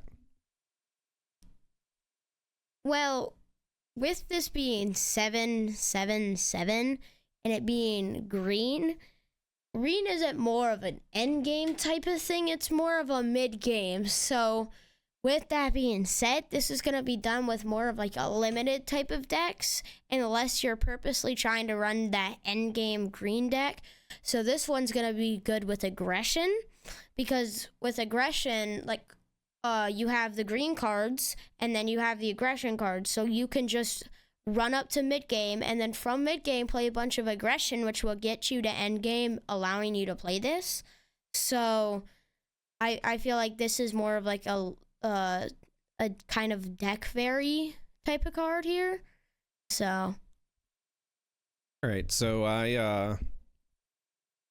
I'm glad you said limited, because that's where your dad thinks it's going to be the best, right? It's just an uncommon, and anytime you have a unit that can also let you play another unit or make another body in limited, that's pretty powerful. But he doesn't do anything else for you, so I think that's where he's just going to be at his best. He's just a big unit that's hard to kill in limited, and he makes another unit. So, all right, next up we have Luminous Beings. No, we're already halfway, dude. Just chill out. We have Luminous Beings. This is a 6-cost event that is heroism and command. As the force trait, put up to 3 force units from your discard pile on the bottom of your deck in a random order. Give that many units +4/+4 for this phase. So you pay 6, you get to put 3 units back, 3 force units back into your deck. Granted, it's on the bottom, but still. And you give up to, at that point, like +4/+4 up to 3 times. So what do you think of this? Okay, with the card art, they for some reason made it look like Percy Jackson was in one of his dreams. Or it looks like Harry Potter's looking in the mirror, and Anakin and Obi is his parents, and Yoda's him. Can we just talk about that? Yeah, okay. It has to have social commentary. Okay. The card is good. I very think this card is going to be very good, especially in stuff with aggression, because aggression is cheap, low damage, but like an ability that gives it high damage. So I think this one's especially going to be probably good with like the newer Sabine card, and some other stuff kind of like that. because that gives it like it already has something that gives it more with this added on top of it. But the downside is you do have to put 3 force units in the bottom of your but the thing is it's from your discard pile though. But so you put that at the bottom of your deck, but it's also a 6 cost, and with this also being green again, green is more of a mid game and not an end game, so you kind of have to be running a specific deck that allows you to make it to there. So I see this being run in some, like a couple Twin Suns decks, but I think it's going to be more useful in limited. All right, so we took a bit to get there, but I think you arrived at the right conclusion. I like it in Twin Suns, and I really like it in limited as like a really late game finisher. The reason that I don't necessarily like this in constructed is because if you're trying to get maximum value out of this, you have to remember you're playing this card and you need in total 6 other cards to make it work, because you're going to have 3 cards in your discard pile that are force units, and then you're going to have 3 units in play as well that could get the bonus, right? So what's the likelihood by the time you're looking to play this that you've, got 3 force units in the discard pile along with 3 units that you want to put the buff on, right? It's not very high. So in limited, where the games tend to go a little bit longer. Yeah, because Yep, you can. Well, it's not necessarily that you run more cards. It's just that the games go longer because the power level of each dex is not as high. Yeah. You're more likely to get value, but also in limited, sometimes if you're going really late game, to where you're like decking each other, being able to put cards from your discard pile back in your deck is also beneficial, because then you don't take damage because you have cards back in your deck. So I like it there, and I like it in Twin Suns, like you said. Next up, we have an Ewok. First Ewok in the game, Village Tender. This is a 1 cost ground unit that's just command. It is a 1/3 Ewok. It has the new hidden keyword. So a reminder for you, that means if the unit was just played this phase, it cannot be attacked. So events can still target it, but they can't attack it. And then it also has Restore 1. So what do you think? Lightsaber. Anything outside of lightsabers? Needs higher damage. Okay. I don't disagree. So your dad likes this card for a couple of reasons. I think that there's a couple of decks that really would enjoy this. Green villainy control decks that are running like Colonel Yularen comboed with like Salacious Crumb. This is another cheap command unit that you can play to trigger Colonel Yularen, and then this also has Restore. So there's an argument to be made that you might want to play it in there, but the one deck that I think really likes this card is Ray paired with Command. Okay, so there are versions of Ray that are playing a bunch of the units that have low attack, but then they also have other ways to stall the game out with Restore. So they play like Sundari Peacekeeper and things like that. This card with Ray is great because you can play it on turn 1 and then also give the experience token to it with Ray. So you get like a 2/4 Restore 1 on turn 1 that is, it's up there with Yaddle at that point, and Yaddle's a rare, right? So I think that Yaddle also wants to go in that deck, Yoda, etc. But this is another card that I would want. So that's where I think you want it, is Ray. Yeah, I see this being run in Twin Suns. You think everything's run in Twin Suns? Well, no, here's my thinking. Here's my thinking with this being run in Twin Suns. I think it's gonna be more run in Twin Suns, especially with this being hidden. And because this can't be attacked if it was played this phase, you can then play another card or whatever that's like ready this card or whatever, and nobody could still attack it, and you still get that Restore 1. And with Twin Suns, obviously if someone gets that base done, then they get the extra health or whatever. So you don't want your base to be done, you want others. So this easy kind of Restore 1 is kind of like good up there. The downside is it does have 3 health, but you can put some upgrades on that, especially with decks having like more cards in Twin Suns.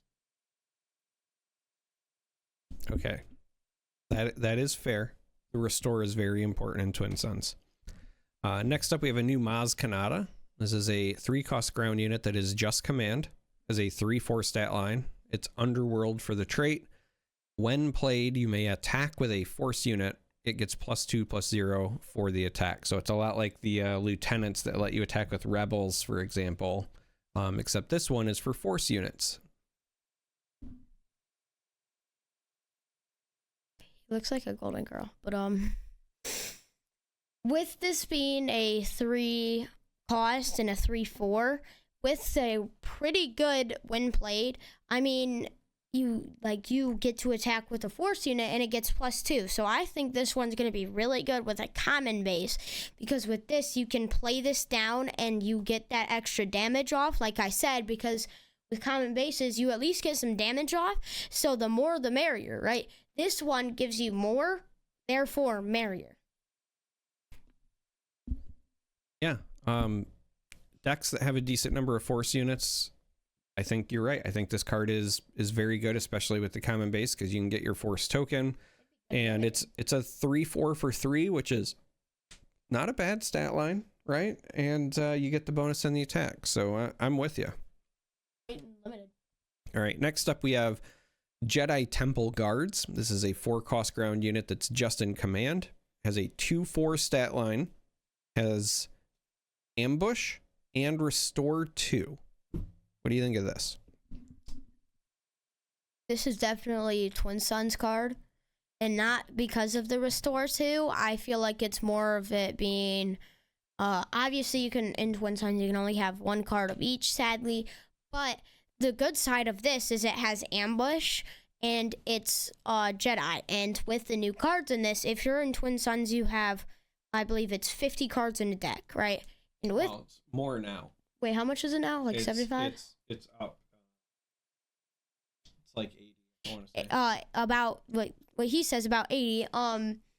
You can play this down, right, with a bunch of other cards or whatever, or you could play a card that like says use a card or whatever to do more, and then you can play this, and then you do that, and then you still have Ambush, I'm pretty sure.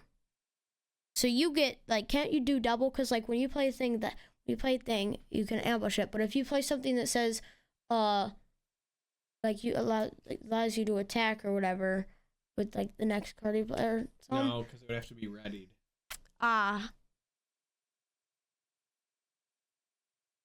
You still get the Restore. Chopper's better though. All right, so I think that the thing that hurts this the most is that it's 4, but it only has 2 attack power. Yeah. Right? So there's not a lot of things that this is going to kill outright. It does have Force Trait and Jedi, and obviously with the Force Trait and the Ambush, it also means you're going to get the Force if you're using a Force base. So I agree in Twin Suns, where you can only run 1 of each card. I think that it will probably find a home in certain decks that care about the Force token in Twin Suns.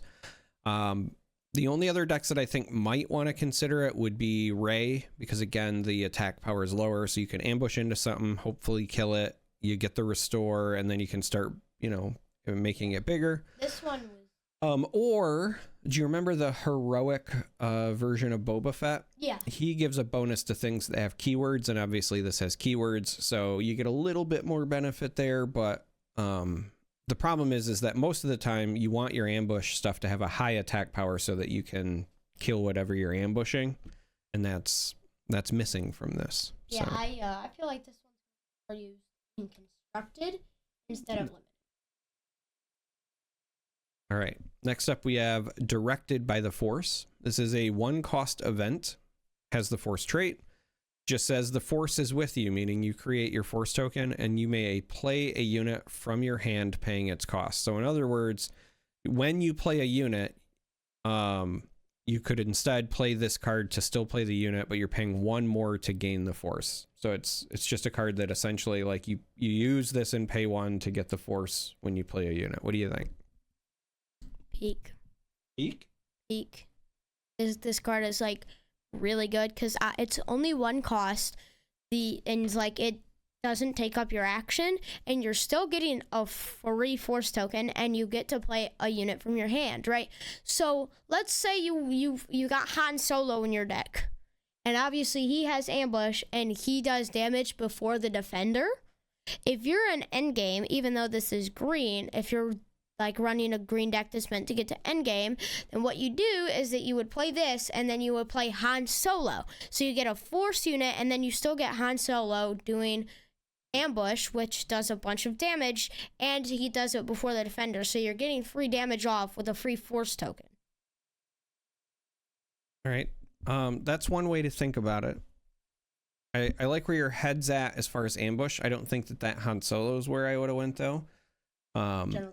Your dad thinks about a couple of things with this card. One, it's not technically a free force token because you had to spend the resource and the card, right? But as I was saying before, the appeal of the green base for your dad was that it was a way to give you the force even when you had an empty board. And this is another card that can give you the force even when you have an empty board. Now you're playing a unit, but it's still one of those things where if you have nothing on the board, there's no way for you to have like attacked with a force unit to give you your force token. So this is like a nice, this is like an escape hatch of sorts, right? It's a tool where if you have, because there are some cards that say like when you play the card, you may use the force to do something. So if you don't have the force, but you want that ability, then you could play this first to give you your force token and then get that trigger. So that's, and I think that's going to be just the power of green in this set. Between the base and of our Chris and cards like this, I think that green in this set is going to be your best way to get the force consistently. I feel like that one's All right, so now we are on to some of the red cards. So we have Acolyte of the Beyond. This is a 2-cost ground unit that is aggression and villainy. It is a 2/3, but it only has the Sith trait. So again, this one, no force, just the Sith. However, on attack and when defeated, the force is with you, aka you create your force token.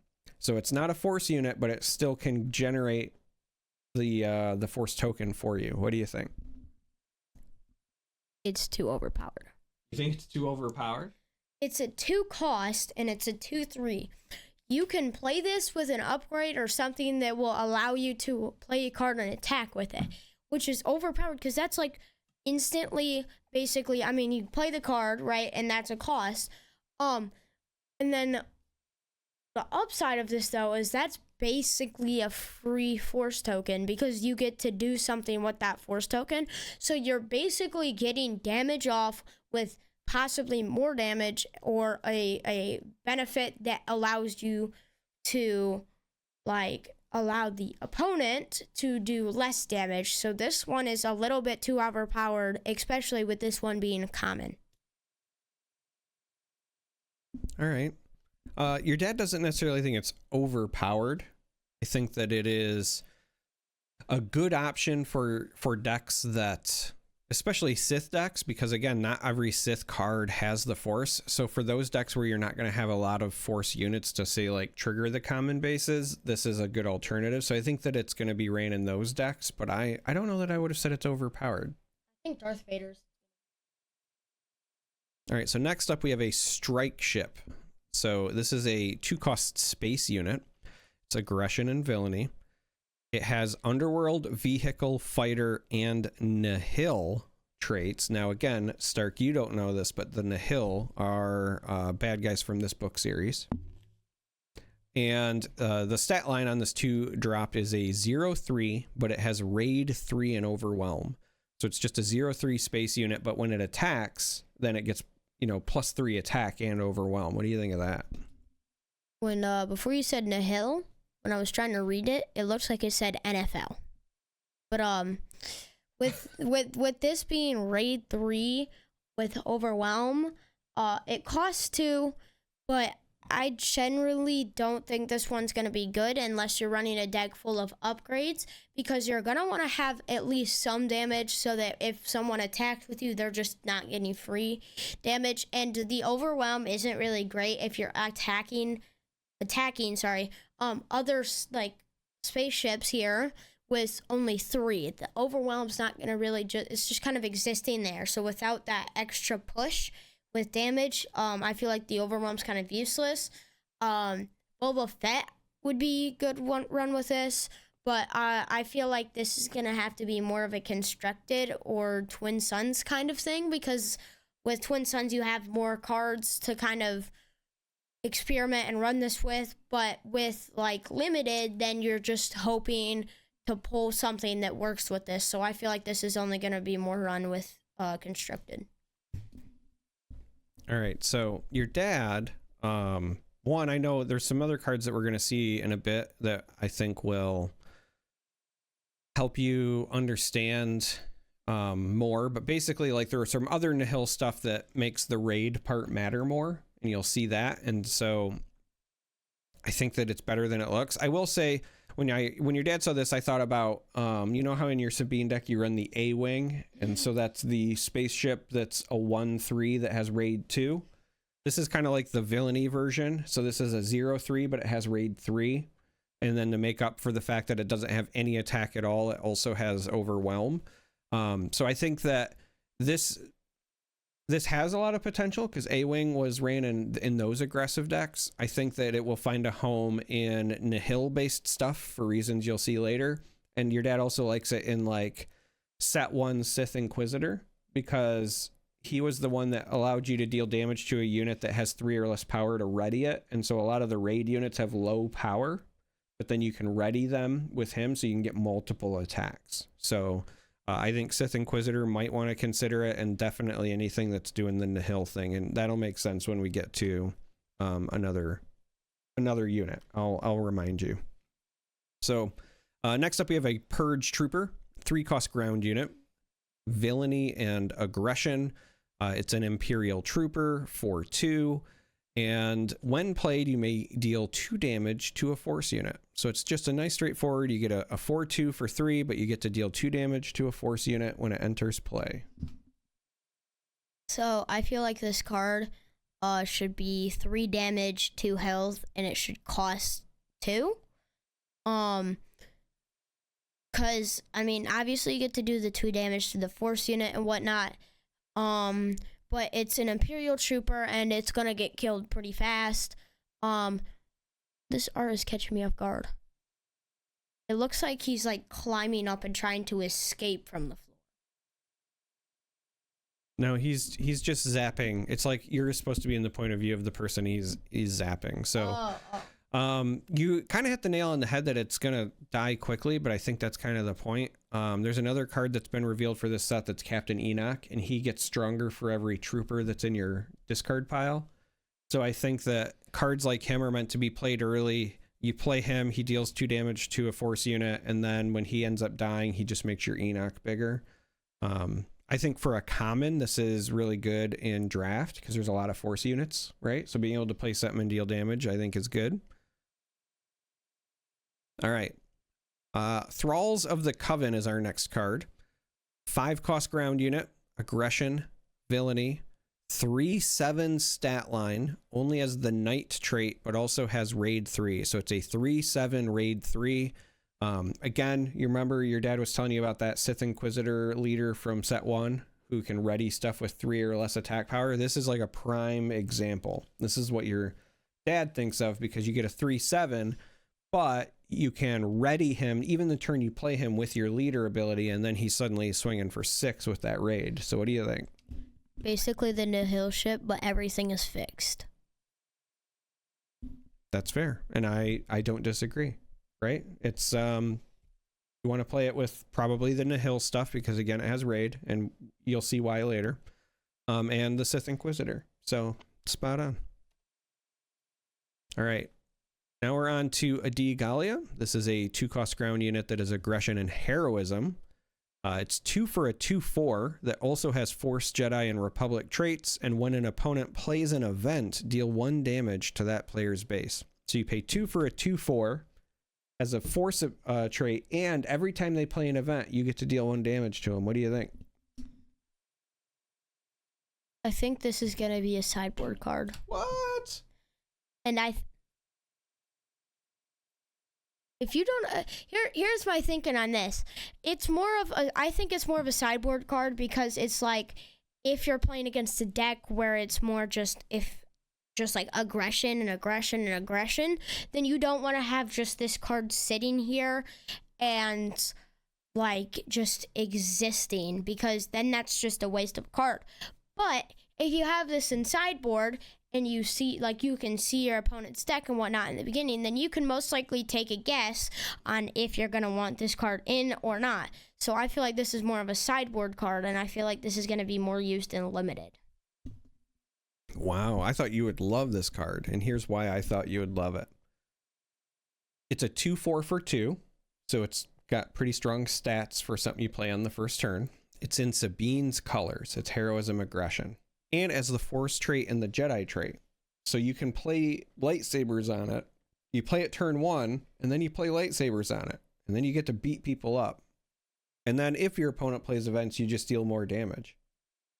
So I thought you'd love it because it was a cheap unit that you could put lightsabers on in Sabine. Yeah, but my factors are this, my factors are with lightsabers. You have to have a little bit more of a push. So I like to put it more on stuff that is like 3 or leaders, and then I store them in my hand or whatnot until I'm able to play them. So normally, if I just like keep like 2 cards in my hand, they're probably both lightsabers, and I'm just waiting to most likely my leader. I'll deploy my leader, and then I'll just like immediately like play a lightsaber on it. So. All right. Well, your dad thinks this will see a lot of play in aggressive heroism decks. So I think a lot of Sabine players will try to figure out a way to include this. This card seems really strong for its cost. Yeah. All right. Next up, we have Jedi Starfighter. This is a 2-cost space unit, aggression heroism. It's a 1/4 stat line, has Jedi, Republic, Vehicle, and Fighter traits, and on attack, you may deal 1 damage to a space unit. So it's a 1/4, but on attack, if there's a space unit, you can deal 1 more damage. And again, this has the Jedi trait, but no Force, and it's a space unit, so you can't put lightsabers on it. So that being said, what do you think? Well, I think it's a good card. I mean, sadly, it's only 1, but then you get to deal damage to a space unit, so it's kind of that extra. But here's my take on the art here. The ship, it's like, imagine the blue part in the corner wasn't there. It looks like someone drew it, and then they spilled water on an accident. It looks like that blue part's like the water. Yeah, that's a cloud from a galaxy that you're seeing there, buddy, but... I see what you mean. Your dad really likes this, especially in limited, because it's a turn 1 space unit that's in the common slot. And so I really like it for that. Whether or not it makes the cut in constructed, I think is really just going to depend on how much you care about the Jedi and the Republic traits, because there are better statted vehicles in constructed right now, but don't necessarily have those traits. So now that was the Jedi Starfighter. Now we have Kit Fisto's Aether Sprite, right? This is a 5-cost space unit, and it is again heroism aggression. This is a 4/5 unit, Jedi Republic Vehicle Fighter. Now this has the Saboteur keyword, and when played, you may defeat any number of upgrades on a unit. So when somebody plays this, they could defeat any number of pilots on a unit, or in your case, any number of lightsabers on a unit. So what do you think of this card? I'm going to email this company and have them ban this. I have connections. Fair enough. With that being said, I think this is a decent sideboard card. A lot of times people just run the Mandalorian unit, the 3-cost 3/2 that defeats an upgrade. But if you're running into decks that have a lot of upgrades, or if you're specifically running into like a double blue villainy meta or decks, because Childson, for example, puts a ton of experience tokens on himself, this is just a nice way to clean up things where there are a number of upgrades. Did you say Charleston? I said Childson. Lieutenant Childson is a unit from the first set. No. All right, we're moving on. We have a new Mace Windu to talk about. So, Mace Windu, 6-cost ground unit, aggression and heroism. You get a 6/6 stat line, Force, Jedi, and Republic traits. this Mace Windu has Overwhelm, and also when played, you may use the Force. If you do, deal 4 damage to a unit. So earlier when I was talking about how there are some units when you play them, you can use the Force to do something, and that's why being able to create your Force token on an empty board can still be important. This is an example of that. So you get a 6 for a 6/6 Overwhelm, and if you use the Force, you can deal 4 damage to a unit. The last piece before I hand you the microphone that I think is important to point out is it's any unit, not non-leader unit, as well as it's any unit, not just ground unit. So this can hit spaceships, this can hit leaders, this can do a bunch of really good stuff. My thinking on this here is Mace Windu's lightsaber. If you throw that on the old Mace, because it just says if you put this on Mace Windu, theoretically, well, not theoretically, you can put this on the old Mace Windu, which I feel like putting that on the old Mace Windu with his stuff is better than just running this, because you have to waste a Force. The good side of that, though, is when you waste it, then you get the 4 damage. The downside is this is running an aggressive heroism. I can't speak. Whatever. And that aggressive or whatever isn't focusing on just like play this and then you get this and whatnot. That's more green. So if you were to run the new Mace Windu, I feel like you should run this with a green deck too. Yeah, I think green is an appropriate place, especially because with him having Overwhelmed, if you play this with like Energy Conversion Lab, you can get a lot of value there. You could potentially kill 2 units and get damage on their base with the Overwhelm. It's really good with Timely Intervention. The other reason that I like this is that it fills a slot that a lot of decks usually use like Wrecker for, but you don't have to destroy the resource. Now, the trade-off is you have to have ways to create your Force token in order for him to truly replace Wrecker. And I don't think that he'll replace Wrecker in every deck, but I do think that this is very strong, and I think it's an absolute house in limited, because this is just an uncommon, but I do like this Mace Windu. All right, so we're in the home stretch, just a handful more, so let's pump through these. We have Witch of the Mist. 1 cost ground unit, just aggression. It's a 1/3, has the Force and the Night traits, and it has the hidden keyword. So it's just a 1/3 hidden for 1. What do you think? I feel like it should be, because of this being hidden, I think it should be 2 cost. But because of it being 2 cost, I feel like it should be 2 cost, 2/3. Just because then that wastes all your resources on the first turn instead of just 1, making this therefore pretty overpowered.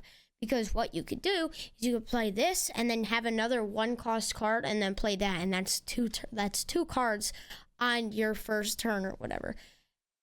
But the downside is the opponent is most likely going to claim initiative. But you do get 2 free cards. Basically. Yeah, I mean, they're not free. You have to pay for them, but I understand what you mean. It's interesting because it does have the hidden trait, and so a lot of times your stuff that is cheap like this, it's not as strong when you draw them late, because if you don't play them on turn 1, they're not as good, but because this is hidden, you can play it and it's most likely to survive. I just don't think that that still makes it good enough. And yes, this has like the Force and the Night trait, but it doesn't have any when played or when defeated, so you don't really care as much with like old Daka, for example. I think that unless there's something that really cares about that Force trait or Night trait, I don't think this is going to see a ton of play. That's where your dad is. Next up, we have Infused Brawler. This is a 2 cost ground unit. Again, just an aggression. Again, has Force and Night trait. But this is a 2 cost 2/2. And when played, you may use the Force. If you do, give 2 experience tokens to this unit. So this would become a 2 cost 4/4. Also, when this unit completes an attack, defeat an experience token on it. So when it completes an attack, it does get smaller, but the potential for a 2 cost 4/4 seems pretty good. What do you think? As you said, potential, I don't really see that in it, because here's my thinking with this. I see where you're coming from. You get the 2 experience tokens and whatever, and that's a 2 cost 2/2, right? But the downside is you go from a 2 cost 2/2 to a 2 cost 3/3 very quickly that's going to go down. You can get attacked and whatever, and you still have that, but that means that you could get attacked, not die, but then attack and instantly die, because you could be at like 2 or whatever, or like you could be at 1, and then you go down, and then you're done. Yeah, this unit definitely has ways it can die, but I think that's okay. It's also just a 2-cost unit, right? So if you get a lot of value out of it before it dies, I think it's fine. It's definitely the first. It's definitely, I think, best. You're right. So you just said you think it's a first turn card, and I think that's when it's best. Specifically with the green rare base, right? You could use an action to just get the force before you do anything, and then play this first turn. And having a 4/4 on the first turn is really important, because there's a lot of 2-cost 2/4s now, and this could still turn around and attack and defeat that and survive. Like, yes, it goes down to a 3/3 with 2 damage on it, but being able to trade and survive into something like that, I think, is really important. Or if you're aggressive, just attacking their base for 4 is also pretty strong, right? So if you can get the value very early, I like it. But otherwise, I don't see as much value outside of that. Next up, we have Sorcerous Blast. 1-cost event that has the force trait in aggression. Use the force. If you do, deal 3 damage to a unit, and it's a common. I think we can all agree that this card is a little bit too overpowered. You think so? Well, yeah, because you could run like the green base with this, right? And then you get that easy, like, whatever. I mean, obviously you use an action, but then you get that force. Next turn, that's an instant 3 damage, and you don't even have to have any units.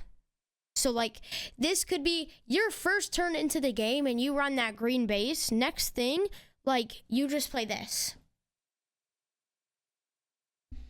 So I'm with you. I think that it's powerful. I don't know that I think it's overpowered, because you do have to have the force, but I like where your head's at. Using that again, so using that rare green base, if you have like 1-drops and this, you could use your action to give you the force, use this to kill their turn 1 play. Hopefully, if it's one of those 2/4 units, you can't, but otherwise you likely kill their turn 1 play. And then you could play a 1-drop as well. So now you start the game, like, they'll have initiative, but you'll have a unit and they won't, right? But also just paying 1 to deal 3 damage is pretty powerful. And because it's any unit and not like non-leader unit or only ground unit, there's a lot of flexibility. So I do think that in decks that care about, having the force token, there's a lot of potential with this. I think that it's strong. I don't know that I would call it overpowered, but it's definitely going to see some play. Next up, we have Ataru Onslaught. 2-cost event that has the learned trait in aggression. Ready a force unit with 4 or less power. So you just get to ready a force unit. So it can be something you played that turn and then you ready it, or maybe you've already attacked with it and you re-ready it. What do you think of this? Lightsaber. There have been a lot of times in this where I've talked about this card would be great or whatever, you just ready this or whatever. So this card is perfect because a lot of those was aggressive or green. So. All right, but what if I tell you that most lightsabers mean that their power is too high, right? They might have more than 4 power. Then what? My response is I attack with it first, ready it, spam lightsabers, attack, because it only costs 2. All right, that's fair. I think that this is cheeky and limited. Definitely could be a way to close out games. I think that it's strong with the force and knight units that potentially have raid, or some of the inquisitor units, things like that. Like very cheeky and constructed. But it's also not necessarily the only thing that really jumps out to me is most of those ready things are 3 or less attack power. This goes up to 4 if it's force. Whether or not that makes a big difference, I think we'll have to wait and see what units are making the cut in people's decks, personally. I feel like that'd be All right, next up we have Aura Singh. This is a 2-cost ground unit that is villainy and cunning. We're into the cunning units now. Has a 1/4 stat line. It is Underworld and Bounty Hunter, but it has Hidden as well as a Raid 2. So it's a 1/4 that you can play on the first turn, but it has Hidden and it has a Raid 2. I don't feel like it's like we're like with the Raid 2, I guess that gives you the boost, but that's only 3, and I guess it does have Hidden. But for cost 2, I feel like they should bump up that to be 2/4 with the cost being 3, because then you get like the equal thing, and then I feel like it's more worth it. Or what they do is they bump up the damage by 2, and then they have it be like 6 or whatever, because then it's like 6 for a 5/4, and then because you have Hidden too. So. Yeah, so the Hidden I think is the important part here, right? Yeah. A lot of times when you have units that have low attack power and then like a high raid value, the risk is that something will attack into it and defeat it before you get any value. So think of those A-Wings, right? You have an A-Wing, but your opponent has the initiative, they can just attack and kill your A-Wing, and their unit doesn't usually die. But because this has Hidden, at least the first turn you play it, you don't have to worry about that. Now, as a turn 1 play, that's not as relevant, but if you draw this or decide to play it later in the game, that's when it becomes really relevant. This also has the Raid 2, and so I think that, again, has potential value in Inquisitor decks and potential value in the Nihil decks. We're coming up on that unit here soon, and then it'll make a whole lot more sense. But even though this is not a Nihil card, I think that it fits in it. So let's move on to Nihil Marauder. NFL. So this is a 3-cost ground unit. It is a Villainy and Cunning. Has a 1/5 stat line. It is an Underworld Trooper and also has the Nihil tag, and it also has Raid 3. So you're paying 3 for a 1/5 Raid 3. Now, if you haven't noticed, all of the Nihil stuff so far is like low attack but high raid value, and there's a reason for that. I think it's like in the next 1 to 2 cards that you'll see why. But there's a reason. There's a trend here. So with that in mind, what do you think of this so far?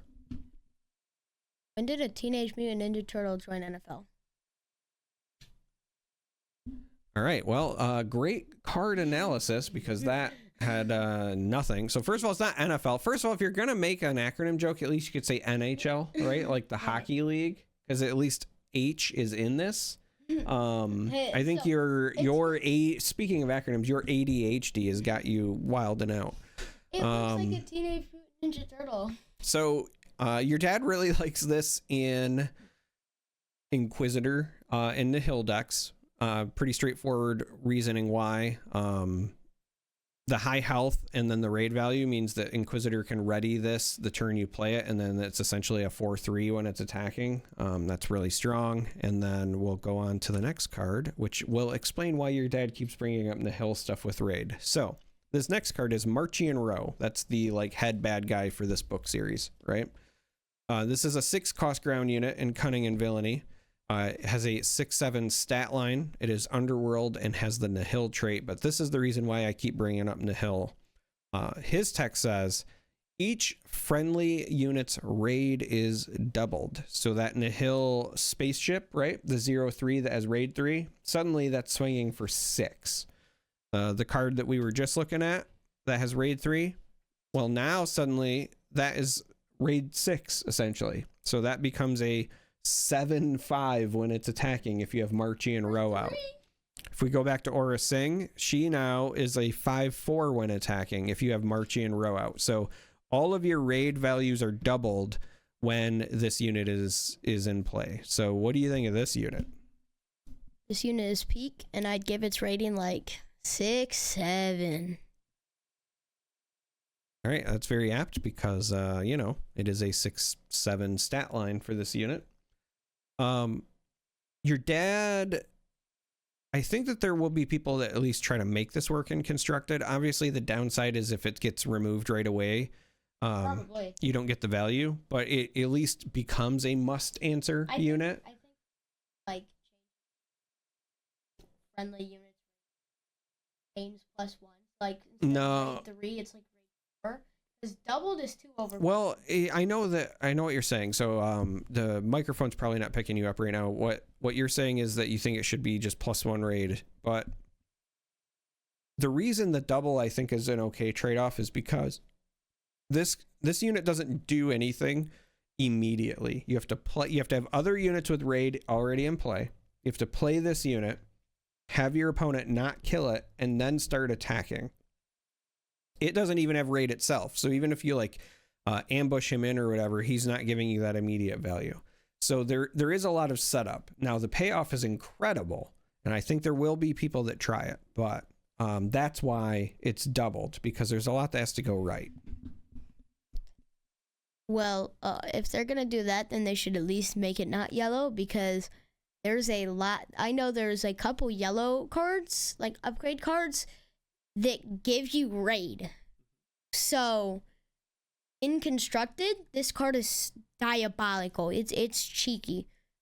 And Twin Suns, I'm not. This one is not going to be very good in limited, because with limited, then you also have to like pull the other cards. But this one is definitely going to be very cheeky in Twin Suns and Constructed. So it is worth noting this is a legendary, so you won't get this in limited much anyway. Yeah. But yeah, I think people will try to make this work. I just worry about if it gets answered right away. Now the one bonus, because this costs 6 and it's essentially a must answer. If you are, say you're playing a Cunning and Aggression Sith Inquisitor deck, right? If they are using their big removal to answer this, then that means they're likely not taking out your leader. So you at least get that benefit, but it is something where it's going to require setup for the payoff, but the payoff's potentially phenomenal. I know that I want to mess around with it. Because yellow is the All right, so next up we have Youngling Padawan. This is a 2-cost ground unit. It is Cunning and Heroism, has a 2/3 stat line, is a Force unit and a Jedi unit, and when played, the Force is with you. So it's just a 2-cost, 2/3. You play it, you get your Force token. I like it because I can use Chopper with this deck and have it in there. Plus, it's good. All right. We're back to the Chopper thing, I see. Yeah, I think that this is fine. It's a great turn 1 play, in my opinion, just because when you play, so if you're playing the common basis, you don't get your Force token until you've at least attacked with a unit. This can set you up so that if you have something on the second turn for 3 resources that you want to take advantage of having a Force token, you just have it innately. It also is a Force unit itself, so it's a great way to set up getting Force tokens even more. But I think that's going to be the big use of it, is just when you're trying to have the Force token ready to go on turn 2. And it is just a common. Next up, we have the J-type Anubian Starship. This is a 3-cost space unit. It is Heroism and Cunning. 2/4 stat line. The traits are Naboo, Vehicle, and Transport. When played, draw a card. When defeated, discard a card from your hand. What do you think of this? Balanced. Yeah. I like it. I like it. It's balanced because it costs 3 and it does 2 damage, and obviously you can upgrade it and whatnot. But then you also get that draw a card and whatever. But that would mean that like in future phases, if you like keep one of those cards or whatever, then you have that extra card.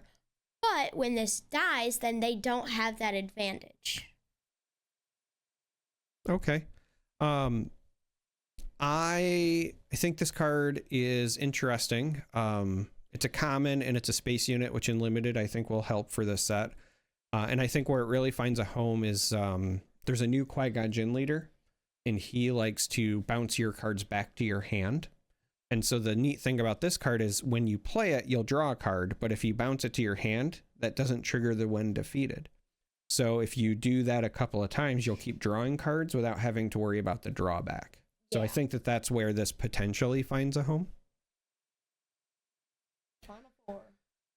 Next up, we have Vernestra Rowe. This is a 3-cost ground unit, Heroism and Cunning, has a 3/4 stat line, is Force and Jedi, And when played, you may use the force. If you do, ready this unit. So this is like a, it's almost like a ground version of the Millennium Falcon for set 1. Remember, the Falcon was 3 for a 3/4 space unit, but it enters play ready. This is 3 for a 3/4, and if you use the force, then you can ready this unit. I think it's okay. I mean, like, it's a 3, so, I mean, if you have the card earlier that we were talking about where it's, like, you get that easy force unit at the start, then you can do that, and the next turn you can immediately play this, and, like, that's a free ready, but it only does 3 damage, and so I feel like it's kind of worth it. I mean, if you have that free force unit, I guess free damage and whatnot, but it's okay. I think it will find its home in some limited, in some construction, I guess, or constructed. I feel like it could probably find a home with some aggro decks because that's just some free damage right there too. So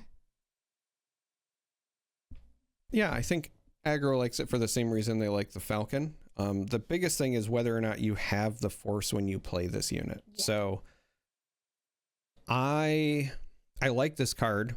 You know, earlier when we were looking at Jedi Padawan, and I said that card will matter more if you care about having the force on the following turn, right? Because that's a turn 1 play where you get the force token. This is a good example, right? So this means you don't even have to have attacked with that unit on the following turn. You can just play this and immediately get the bonus of readying it. It's really just going to depend on, you know, what are you using your force for when you're playing these cunning decks. But I think that it'll find a home. The force and Jedi traits means that it's pretty strong for a number of reasons. Next up, we have Depa Balaba. 6 cost ground unit, heroism and cunning, has force, Jedi, and Republic for the traits. So this 6 cost unit gets you a 5/7 stat line, but it also has ambush and saboteur, and this is an uncommon. So your dad's initial thought is that this is really meant for destroying stuff with shield tokens, because if you remember, saboteur also gets rid of shields. And so if you're ambushing a unit, this allows you to just go through all of the shields on it. But what do you think? Well, I very much like it, just because it's a 6 cost, you only get 5 out of it, but that's a free ambush right there. Plus you can run cards that's like the next card you play or whatever you may attack with. But I feel like that would be really nice, because I know there's a couple that's like it gains +2 or whatever. And I feel like that'd be great, because if it, like, with that +2, then it would be a 7/7 in that attack. Yeah. So it's not +2, but you could get like the +1 with the heroism Boba Fett, right? Because this has keywords. So that'd be one potential place. But I really like it in limited because it's just an uncommon, and having the ambush is important. But like I said, for me, the standout is if you're using this to get rid of stuff that's normally protected with shields, there's some potential there. Or if your opponent has like a big sentinel, because this can ignore sentinel, then you could attack something maybe the sentinel is protecting. So those are like the niche uses where you might consider including this in your deck. I do think if it is ran and constructed, it'll likely be a sideboard card though. Next up, we have the Legacy Run. This is another card that comes from this book series that your dad likes. 5 cost space unit that's just in cunning. It's a 3/3 Republic vehicle transport, but when defeated, you may deal 6 damage divided as you choose among enemy units. So you don't get a lot of stats for 5, but when it dies, you get to deal a bunch of damage however you divide it. What do you think of this? I like it because it's not like non-leader units, it's anything. So, I mean, sad part is you only got 3/3, but this one, it's a legendary too, which I feel like this should at least be like a rare, because, I mean, it's 3 health and it's 3 damage, so I guess you can ram it into stuff. but I feel like this is kind of like one that you would want to upgrade a bunch, because you'd have more upgrades in endgame and stuff. So when you have those upgrades in endgame, then you upgrade it a bunch, and then you get that more damage off. And then when people are done with it and they get rid of it, then you still have that more left in you. So I feel like this is going to be something dealt with in aggro decks. I think that's fair. Your dad thinks this might have a home in two places. Your dad, one, really likes it with that Thrawn leader where you double the when defeated. Your dad likes to play that leader, but I don't normally play him with Cunning, but I might consider it because of this card, because that makes this suddenly deal 12 damage divided among enemy units. And that is basically like a one-sided board wipe. Like, that's pretty strong. The other spot where your dad thinks this could be considered would be in decks that do a lot of indirect damage, because if you're dealing indirect damage a bunch, your opponents are likely to make it so their units only have like 1 or 2 health left on their stuff because they're trying to not take it on their base. And then if you have this, once this dies, then you could clean up everything. I think that this is also really good with anything where you can either give it ambush so that you can just kill it yourself, or with cards that allow you to defeat a friendly unit to do the thing, right? So if you, again, that Thrawn deck, for example, right? Morgan Elspeth is a unit that when she attacks, she can defeat a friendly unit, and if you do, you draw a card. And so in Thrawn, right, she attacks, and then you can have her defeat one of your when defeated units like this. So you draw a card, but then also you could activate Thrawn and have this deal its damage twice like that. And she costs 4. So like you could play her, and then the next turn you play this before you swing with her. And then it's just like, you just explode the board, right? So I think there's a lot of potential with Thrawn. We're in the home stretch, 2 cards left. So we have Kylo Ren. This is a 2-cost ground unit that is just villainy, has a 2/3 stat line, has force and first order. So interesting, because this is not a Sith, right? But he is force sensitive. He's not a Jedi either. But when you play an upgrade on this unit, you may use the force, and if you do, draw a card. So for someone like you who likes to play upgrades on stuff, you get to draw cards. What do you think? Well, my first thought here is bro bled his crystal so bad it got into his helmet.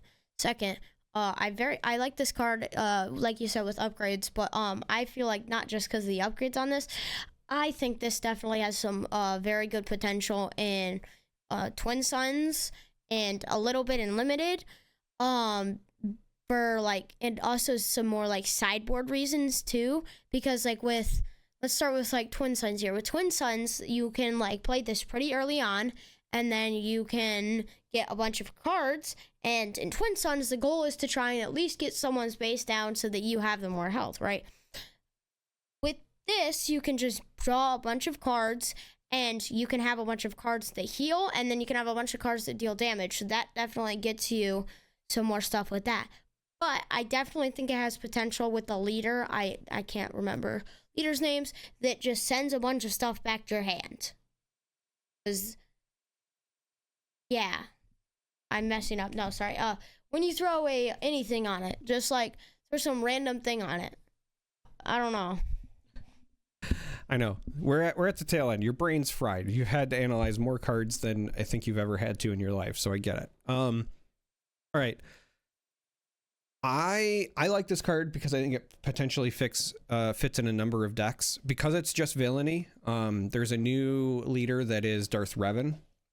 He's just villainy, right? So you're very limited on the stuff that you can put in his deck, and so Kylo Ren fits very well into that.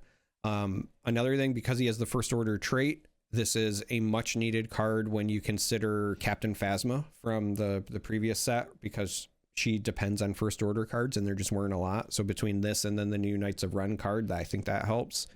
And then what I like is that you are incentivized to play upgrades on him, because normally the problem with upgrades is if you play a unit and you play an upgrade and then your opponent kills that, they got rid of 2 of your cards, the unit and the upgrade, for whatever their 1 removal was, right? So it's called a 2-for-1. That's bad. Because this allows you to draw a card if you use the force, now you are still just getting like 1-for-1 because you replaced the upgrade by drawing a card. So he helps. And then with him having Overwhelm, you put a bunch of lightsabers on him. Well, the Overwhelm's going to matter because he's going to have a high attack, right? Yeah. So your dad likes this. I think that'll fit in Revan and Phasma decks for sure. Yeah. All right, last card. Now, this is one that your dad really likes for theme reasons. So this is Jedi Vector. 2-cost space unit that's just heroism. It's a 1/3 Jedi vehicle fighter, but this unit gets +1/+0 if you control another Jedi unit, and it gets +1/+0 if you control a lightsaber upgrade. So the reason for this, Stark, is in this book series, again, that your dad really likes, the High Republic stuff. These are some of the individual fighters that the Jedi fly. So this gets the +1/+0 if you control a Jedi because it works well with Jedi, but also the +1 if you control a lightsaber is because in the books, the way that they power the weapon system is you literally take your lightsaber and you plug it into the ship, and then when the lightsaber ignites, that's what's powering the weapons. So that's why it gets the bonus with the lightsabers. So your dad loves it thematically, but also lightsabers, right? So what do you think?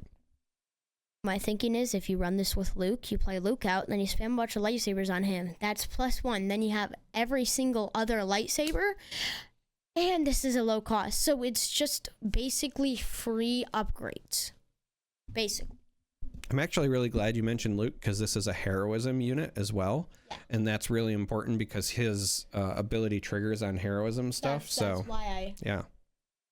And you can shield that up too. All right. Well, that was it. You made it through 54 cards to review.